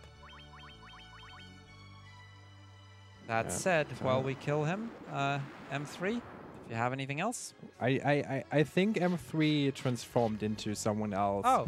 So, hi, new host. Hi, I'm not M3, but I'm Shadowfrost, and I definitely got something to say, because actually a donation just got in. Like, we got an €8 donation from Seer the Xterra saying, let's get the werewolf's name sniped for Lufia. Hashtag blame M3. Well, they're going to have to start thinking about it, because Lufia only has 5 characters. It's a 5-character limit. We could do WRWLF, which is like just, which could work, but yeah, that's a thing. We'll figure it out. I'm sure. Okay, this is Shinryu's most powerful attack, Flare. This is why, if you get this early on in the fight, this just kills you. And even now, you can see how much it deals. I mean, I'm kind of happy for him because I really like Shinryu. Shinryu is just amazing, and there he's down. Which now makes me really sad. So yeah, 2 dungeons left. Yes. Labyrinth on average takes me about half an hour to 45 minutes. Then from there on, it should go pretty fast. So to explain what's happening now, we still have the ship, and we're gonna sail to Cornelia and then walk our way to the Chaos Shrine, which was the first dungeon we, like the Chaos Temple, and that is the Chaos Shrine. That was the first dungeon we entered, and in that is the Labyrinth of Time and the final dungeon of the game. And how the Labyrinth works, first we have to sacrifice different things. For example, white magic, items, attack halved. We can't always sacrifice everything. It always depends on the puzzle we get. So just on occasion, on the things we can sacrifice, Krull will be able to figure out which puzzle it will be, or at least for most parts. And if you sacrifice things... Can you help me, by the way, on figuring out which puzzle we get? You have a different set of notes, which goes a bit more in-depth on that. This place is something else. But yeah, depending on like what he sacrifices, he gets time. And if he solves the puzzle that's on the floor after that, within that time limit, he gets a blue seal. And best case, he want to solve 7 puzzles with blue seals, which will mean we get Chronodi in the strongest version.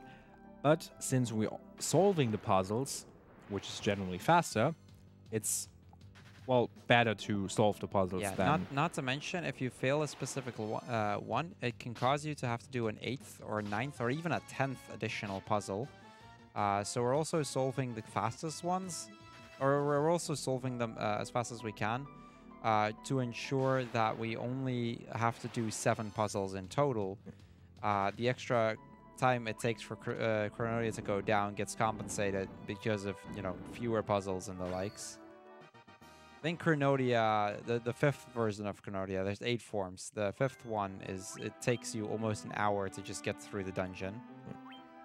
Which we figured was, was a bit much all in all. So here we go. We get the explanation here. And we get to enter this place. Okay. Let's see what we got. Modern Maze. That's only 1. I'm gonna block fight.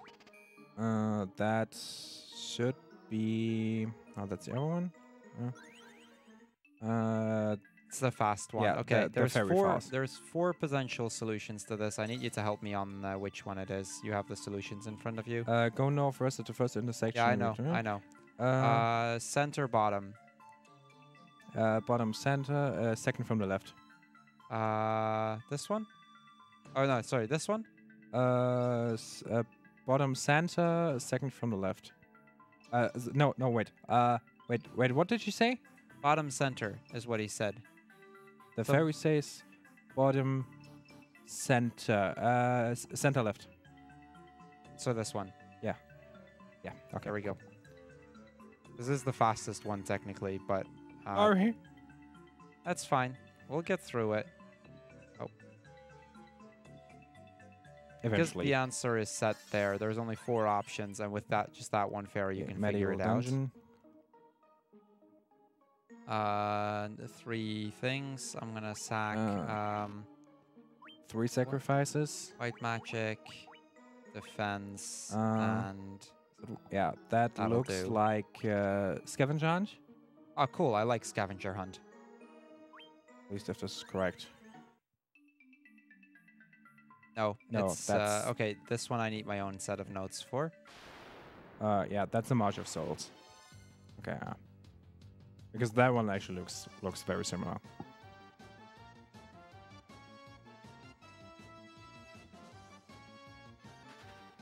So yeah, March of Souls, there's only so many combinations that are possible. So all I need to do is I'm going to try and figure out the first few, and then from there out figure out the combination. Normally you'd have to try and remember the entire line, and you get 3 questions about it. Dancer, Dragon, Dwarf. Pirate bat.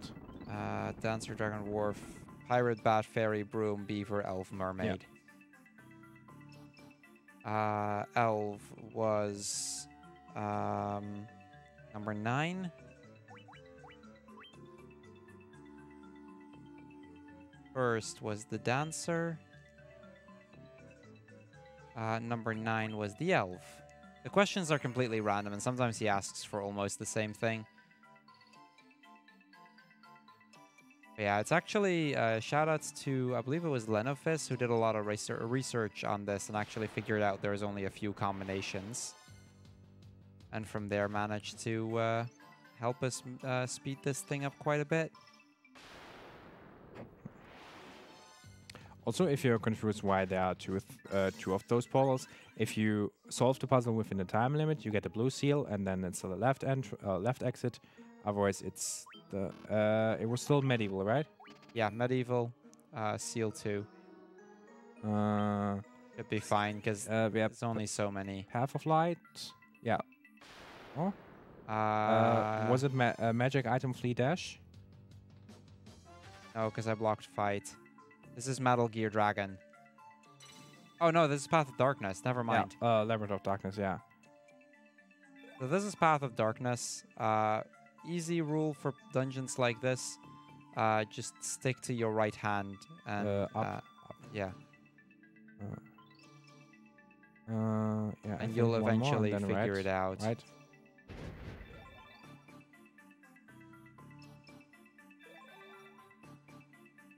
So yeah, this might take me a little bit to get through, but we'll get through it regardless. This is not one I generally mind getting.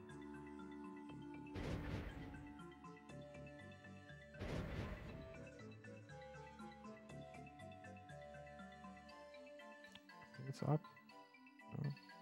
Oh, I'm going the wrong way. Okay, hold on. I think I have the solution here anyway.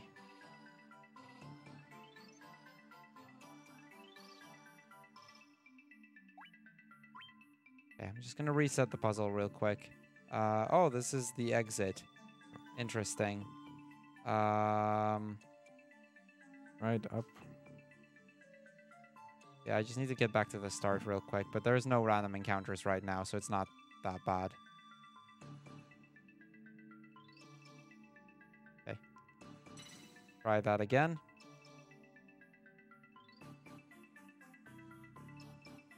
One, two. 1, 2, 3. Down to... No. See, this is the problem with this one. This changes one later on at some point.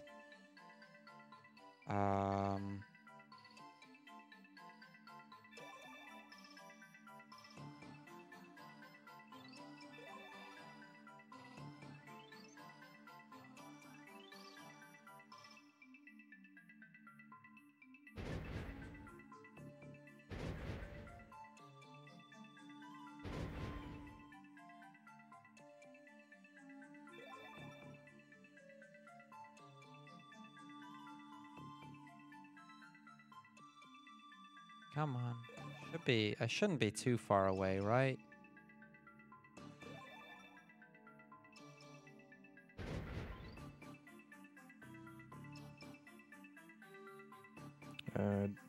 Go down.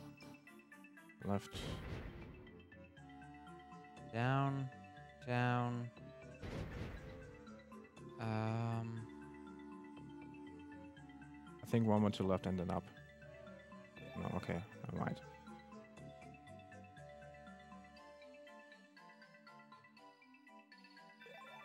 Okay, definitely not a very clean puzzle, but that's okay as long as we get through and get the right seal.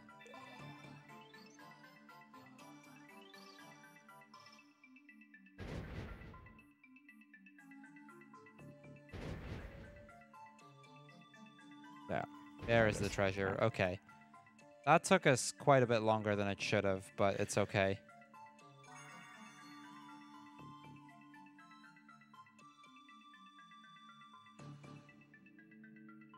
Okay, so all that's left now is to just get out of here.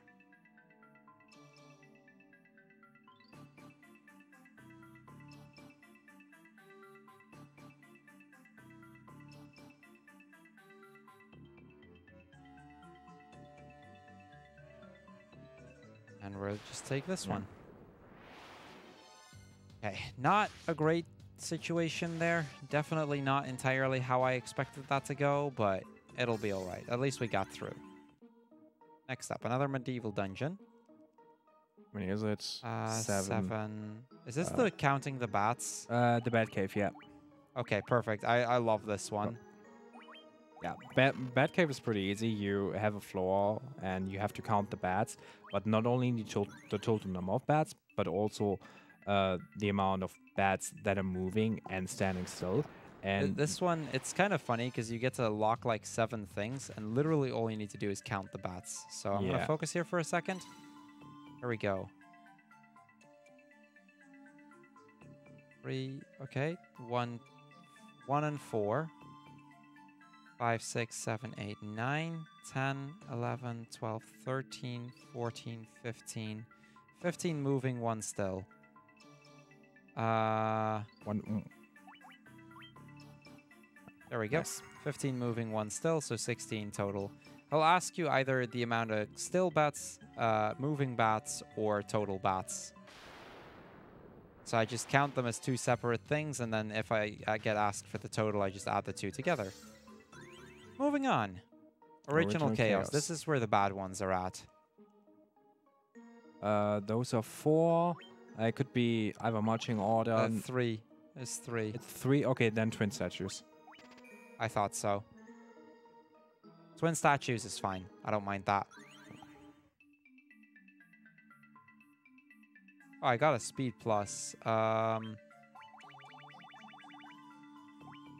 Yeah, sometimes you get from this person, where we don't know who it is, a little item. Either you get additional time or some items. And the speed plus definitely helps, so the ninjas are faster and potentially do more hits, which then will result in more damage.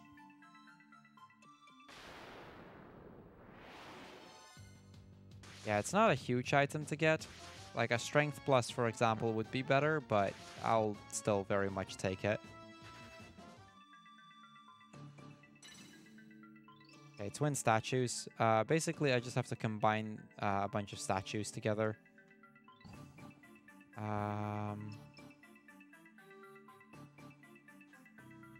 I see how it is. I actually never have seen this statue formation. Yeah, I can talk to the robot to reset everything. Shouldn't need that though.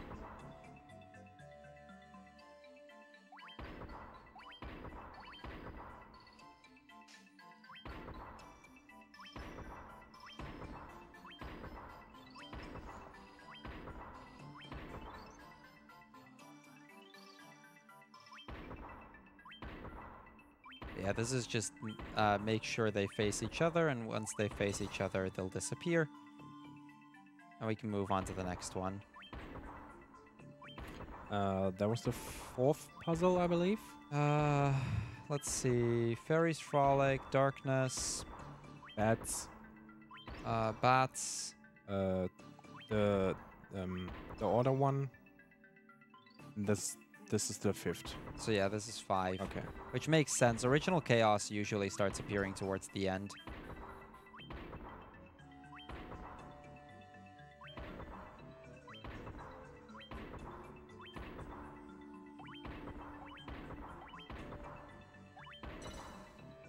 Okay, that's 2 done. Now for the other 2.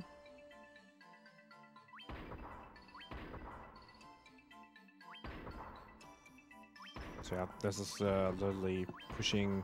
Yeah, I guess the while statue. we push these, Frosty, feel free to talk about, you know, whatever. I can definitely do that. I want to quickly remind everyone that we are raising money for the Dutch Cancer Society. This is a nationwide organization committed to fight cancer while aiming for more cure and a higher quality of life for those already battling the disease.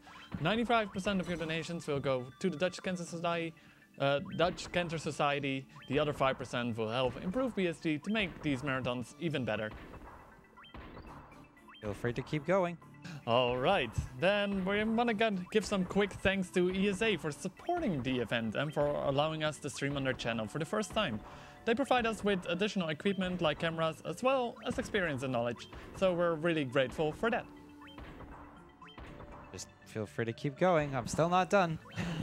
Well then, I want to remind people that if you're a Twitch Prime user, you can consider using your free monthly subscription right here on the ESA channel. You will get access to both the ESA and the BSG emotes, so that seems like a really good deal getting both of those, and you even get to support both events, so yeah, definitely do that. Okay, sounds good. I thought I went the correct way there. So Cruel accidentally went the wrong way, so you can talk a little bit Yeah, longer. keep Frosty. going. Just talk until we interrupt you. Alright, then I can keep talking for a little bit. Like, if you donate more than €5 during BSG Annual, you will be put in the raffle during the event to make you eligible for one of the 10 Action Hand Steam codes.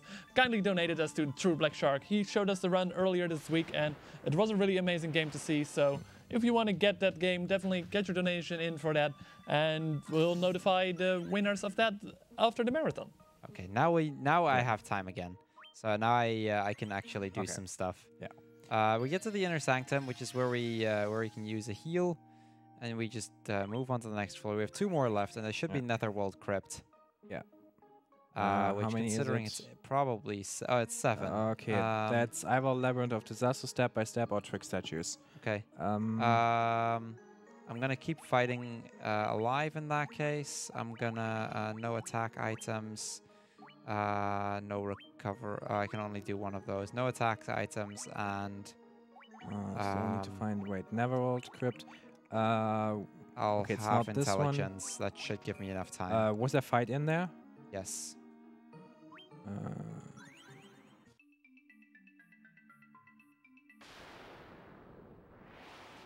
Don't. Wait, was marching orders one of the possibilities? No. Okay, good. It was only Step by Step, Trick Statues, or Labyrinth of Disaster. Okay, most of those are fine. Step by Step is the second hardest. The other is Dragon Puzzle. I think that's Trick Statues. I'm pretty sure. Yeah, we'll see in a moment. If I can run from the... I think... Okay, I was about to say, otherwise I'll just kill it. But I don't immediately recognize the floor, so I'm going to have to figure out where I need to go. But it'll be alright. We have time for this. Okay, I think I finally took the correct Yeah, path. that's Trick Statues. Okay, Trick Statues is similar to the last one, with one major difference. There'll be enemies walking around, and... Ooh, T-bolt. Yeah. Ouch. But yeah, there'll be enemies walking around, and they'll despawn as soon as we combine 2 statues. Or at least that specific enemy will. And if they hit you, you have to fight them. And they're running really fast, so... But this time you only have to move 3 statues, and the counterpart is always in a set corner. So yeah, we're doing the same thing, except now we have an element of trying to avoid random encounters as best we can here. And that is... This puzzle is not really that bad, so Frosty, if you want to talk a little bit more, we just got the perfect puzzle for you. Of course. Andy, I'm gonna need your charger first. Yes. Because I'm running low on battery. I was afraid this would happen over the course of the run, but we have Indy's charger here in case. So you'll have to unblock your laptop. Sorry. RIP headphone users. I hope that at least my... Ow. Don't do that, Indy. Sorry. I hope you're all awake. Okay, so, yeah. Frosty. Yeah, you're all good over there? Yeah, we're all good. I have to lean forward a bit. Is Dex still living? Sorry. I'm living. He's living, he says. Right. But yeah, let me talk a little bit about some other things that I can plug here. Like, there are still so many donation incentives open for this marathon over here, including some for the next run.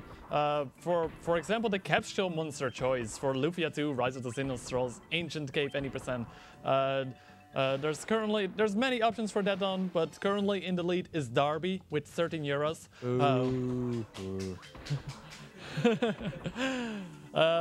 But yeah, there's also it's being followed by Yeltse being with 10 euros, Blaze after that also with 10 euros, Zeppy with 1 euros and 1 cent. Can I just say, just for those of you at home, the final form of Zeppy, even though you don't see that in this run, is called Buttfish. That is not a joke. This is actually true. So Zeppy is clearly the superior option. Buttfish is best fish. Yes, Buttfish is best fish. You don't get to see it in this run in particular because you don't evolve it to its master form normally. I don't think there's any situation where you get to. You can? Apparently you can, but it's hard. Regardless, his final form is Buttfish, and Buttfish is best fish. So I had to move you guys to Zeppy a little bit because Zeppy is easily superior. Anyway, go on, Frosty. So yeah, we've got another donation incentive for the next run as well, which is going to be Maxime's name. Currently in the lead is Werewolf, and I'm pretty sure... As it should, what I'm hearing from the audio person next to me. That's currently in the lead with 29 euros. So if you want to make sure that stays in the lead, otherwise the person next to me is going to hit me. Not really, but... so yeah, if you wanted to keep that one in the lead or make some other name come in first, if you're not a fan of werewolves, in the lead it currently is Werewolf with 29 euros, being followed closely by RC with 27 euros and 2P1C followed after that with 25 euros. So if you want to make the lead for Werewolf a bit bigger or snipe one of those other names, you should definitely get your donations in for that soon because that's going to be happening pretty soon.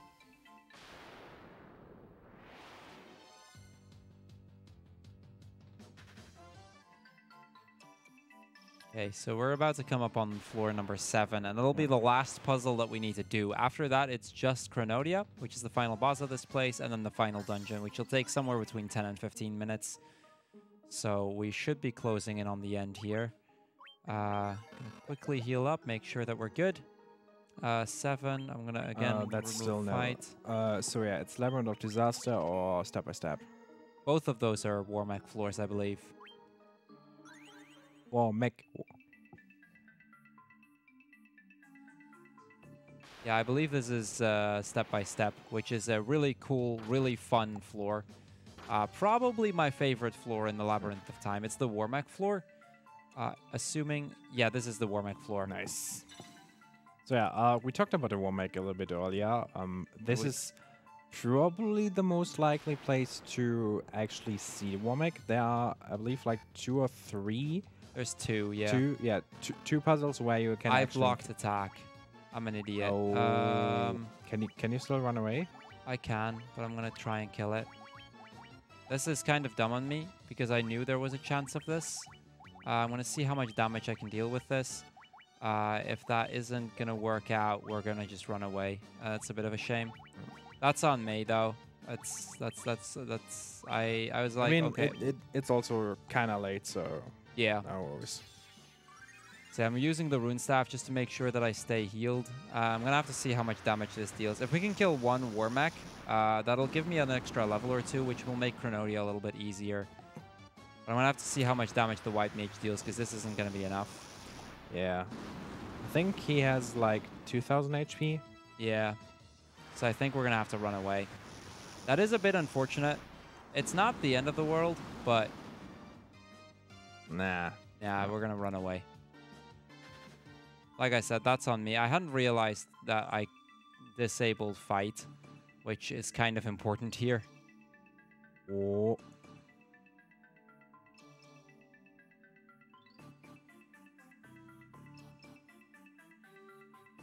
Wow, nice. Very nice.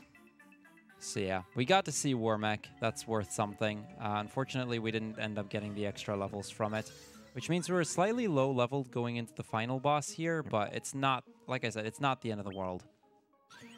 Which is Chronodia, and as we have mentioned, there are several forms of Chronodia, and depending on how many blue or how many seals you actually have, she has different abilities and also different designs, because she always has the part of one of the elemental archfiends or even other bosses in it. Yeah, and because we have the strongest form, she has all 4 of the elemental archfiends. So the idea is going to be pretty simple. We're going to be buffing up our health as quick as we can, all the way to 999. That'll be our first priority. And then from there, we're going to make it work somehow. Okay, Ink is a good start. Ink is a free turn. Yeah, that's a Kraken ability. Luckily, the Kraken is among the least dangerous ones. So it gives me a good chance to buff up my health. We want everybody to have at least 900 health, because once Chronodia uses haste, which it can do at some point, from then on, all of the attacks will pretty much already be a one-shot. Blizzaga, that's also fine. We have 50% resistance against Blizzaga, so I don't care.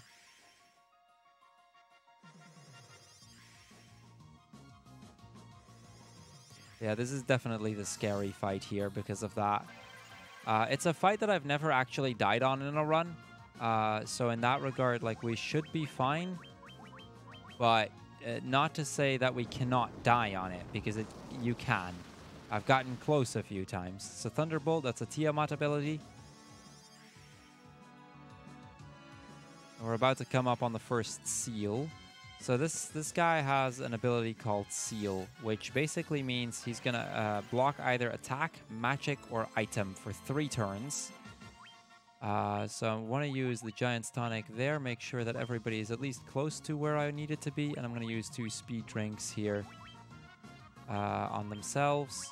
Hilaga. Oh, he goes for Flare. Okay, we should be buffed up enough by this point that we should be able to survive it. Yeah, okay. So there you can see Flare turn 1, very deadly. Yeah. And in case Chronodia seals off magic, we still have the Rune Staff. It doesn't do as much as Hilaga, because the Rune Staff only casts Hilara, but it gives at least a good amount of health back. Again, 2 speed drinks, Hilaga. So I should have actually gone for haste, but it's fine.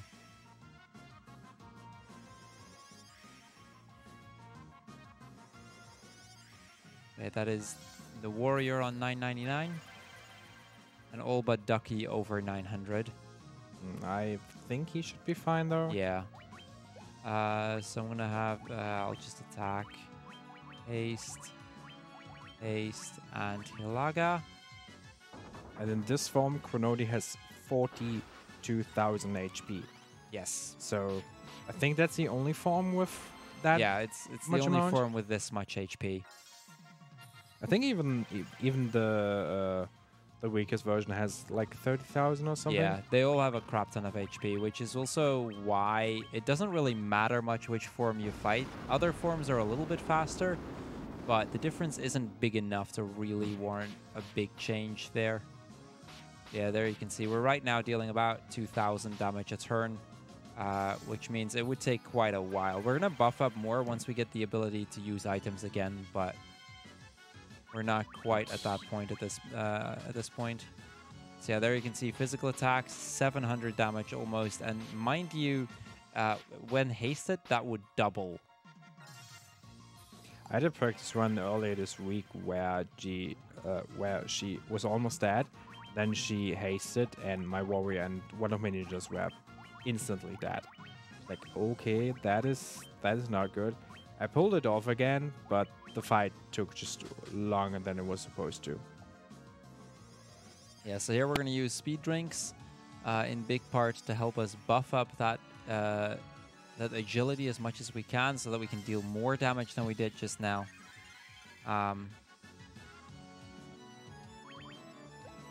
Speed drink there. We'll do one more round.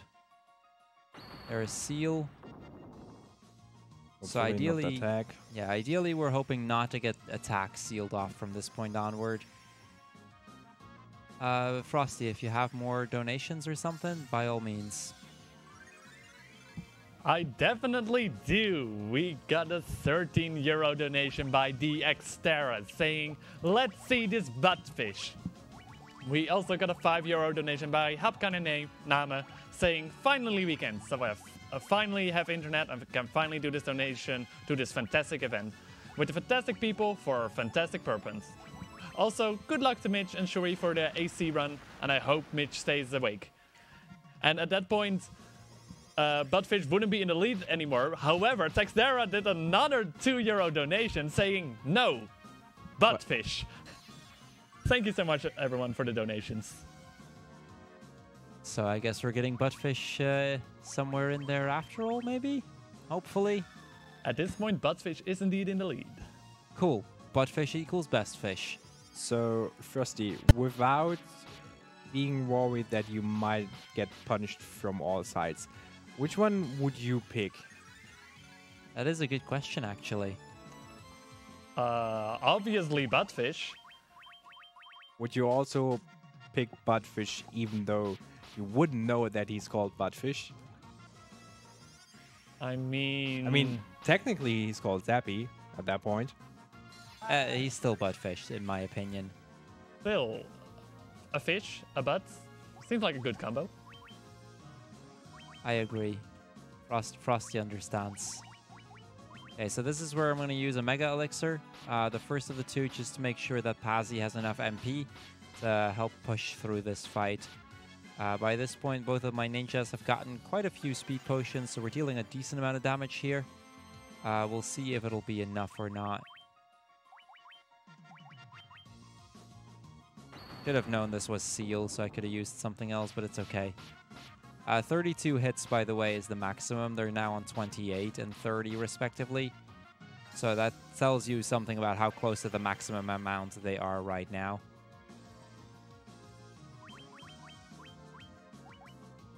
I'm going to keep to Hilaga. Okay, so item got sealed. Item seal here is actually just about perfect. Item and magic both are fine. Just as long as attack is not sealed, because as soon as attack gets sealed, we actually waste 3 turns. I would use those turns to buff up my warrior, but it'd still be kind of slow.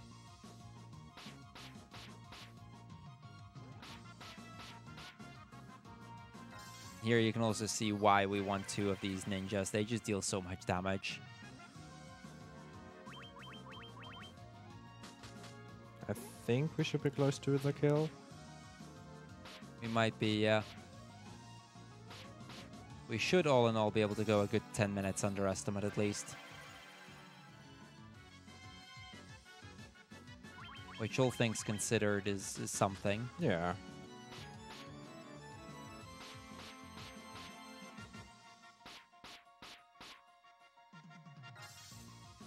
Okay, that wasn't enough for a kill just yet. Not a big deal. Okay, so now he starts sealing again. Same story as before. Unless we kill this turn, we want him not to attack, seal attack.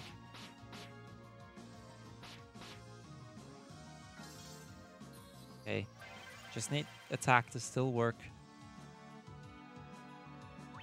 Okay, Nice. it's items again. Come on.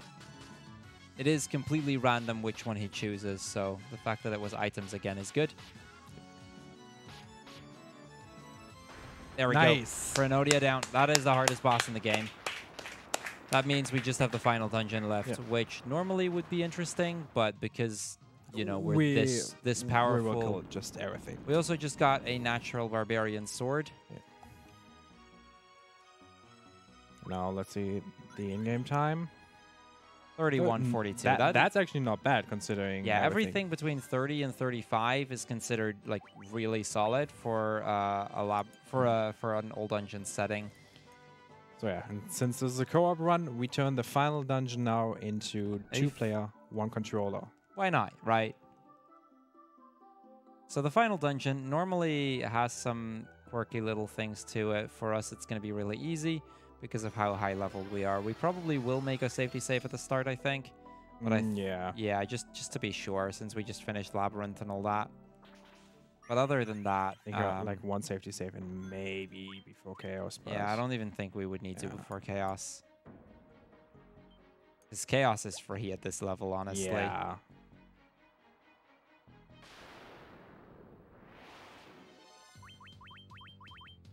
I don't really need to heal Lara there, but whatever. I mean, you are still faster. Yeah, so purple worms, unrunnable encounter. Can't really do much about those. We And also we got got the emergency exit. We got the emergency exit. Nice. We don't need it now anymore, but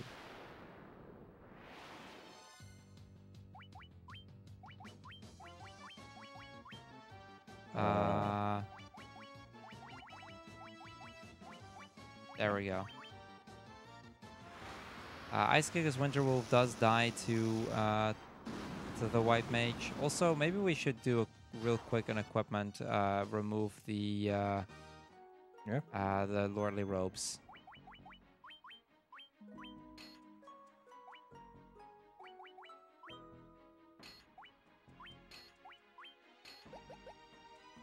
Reason we remove those is because that way we don't get that regen animation anymore.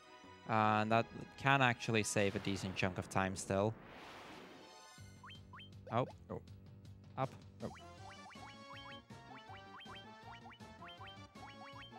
Oh, I was just going to defend with her. White Mage is slower anyway. I mean, let's be honest, that this 2-player, 1 controller Chaos Shrine can't be worse than Snipper Clips. Ha, true. I mean, I'm right? I mean, at least it was fun. Yes. And they still like each other, I think. I think so. So I think it'll be all right.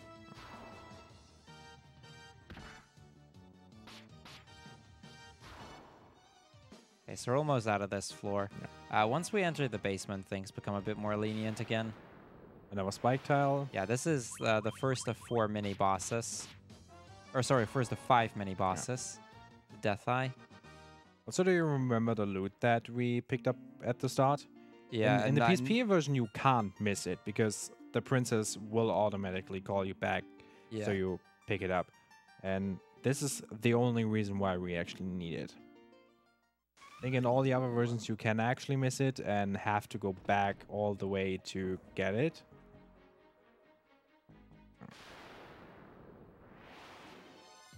That's Judgment Staff.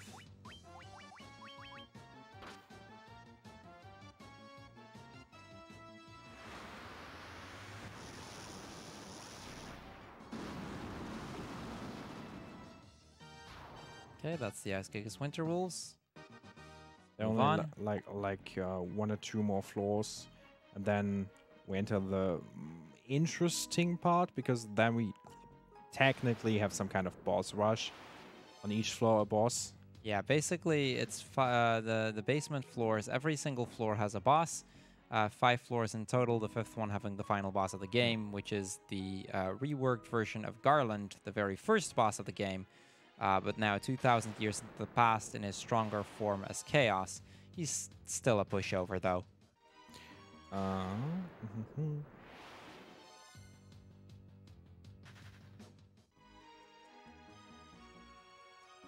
But yeah, on this floor, we're going to get the refight with the Lich, our very first boss of the game.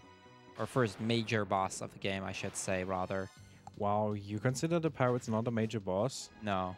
I'm disappointed. Yeah, I'm sorry, India. I don't consider pirates a major boss. Wow. What about clowns? Ooh, yeah, no, those would be a major boss, though. But that's not in this game. You want to heal? No. Okay, Just go. let's go. So Just attack with everyone.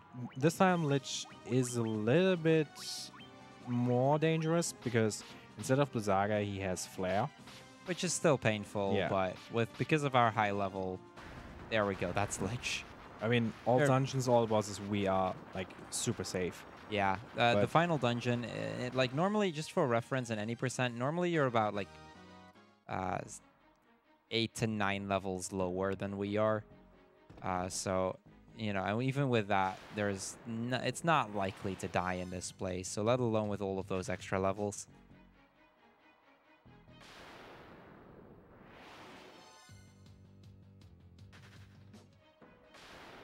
Wow. Wow. Fun floor, that's for sure. Do you now see why I hate this game? Oh yeah, I know. So this is the second refight against Merilith. Kind of the same story here. We just attack a bunch. And that was Merilith.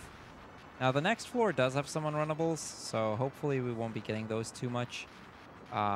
Which we probably will. We probably will. We have the gauntlet to deal with them, so they shouldn't be much of an issue. Just gauntlet with the white mage, but hopefully, yeah, okay, never mind. About to say, hopefully we just don't see them. There, yeah.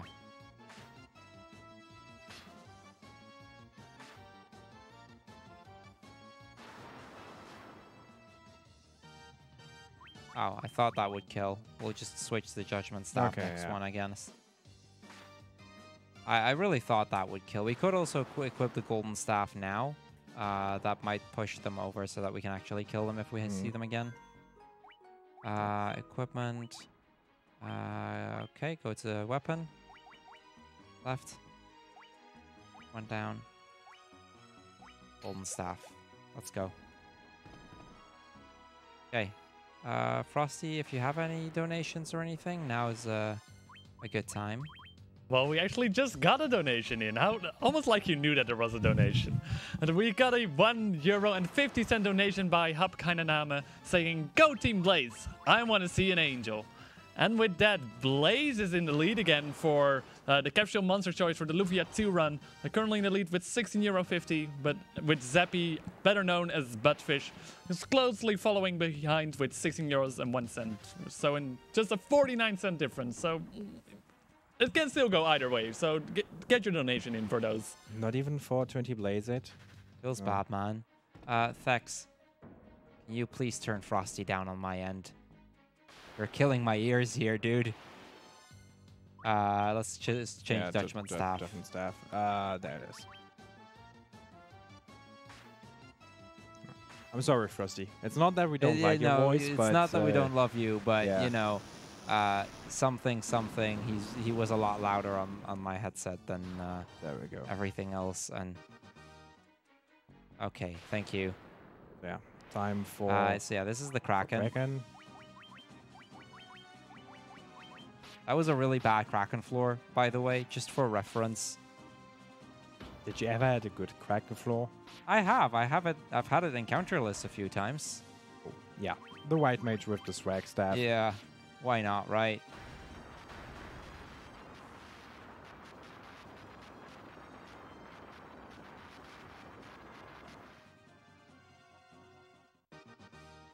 Okay. Okay. So Tiamat floor usually pretty quick. Except to get an encounter.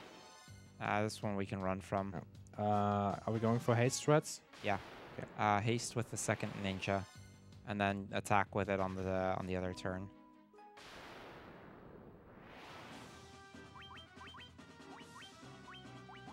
No, on the other one, and then defend. There was a chance that the haste would go off before the attack that way and get me that extra damage. Unfortunately, it did not, but that's okay.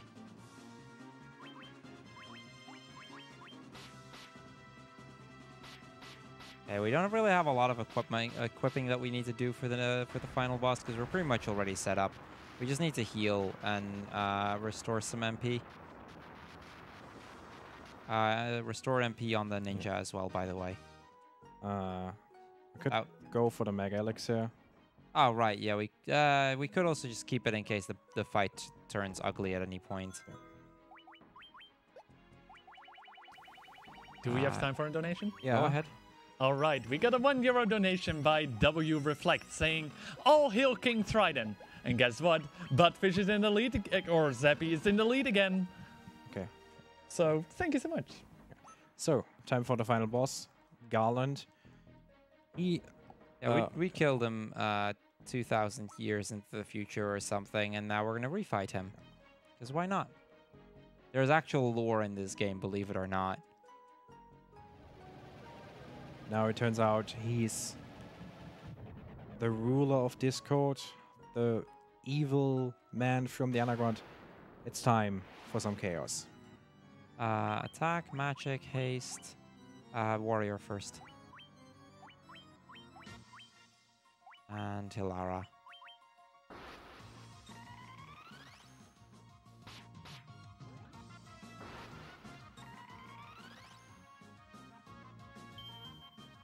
Okay, Blaze, he can either go for physical attacks or go for magic attacks.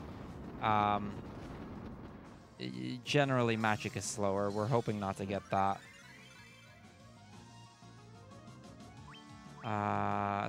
Attack, and then magic on himself.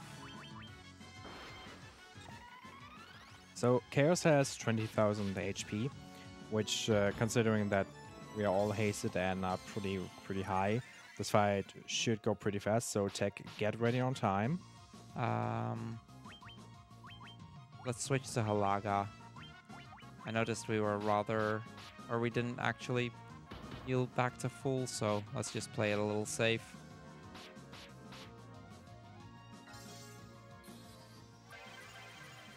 He has a few long animations like Cyclone or Tsunami.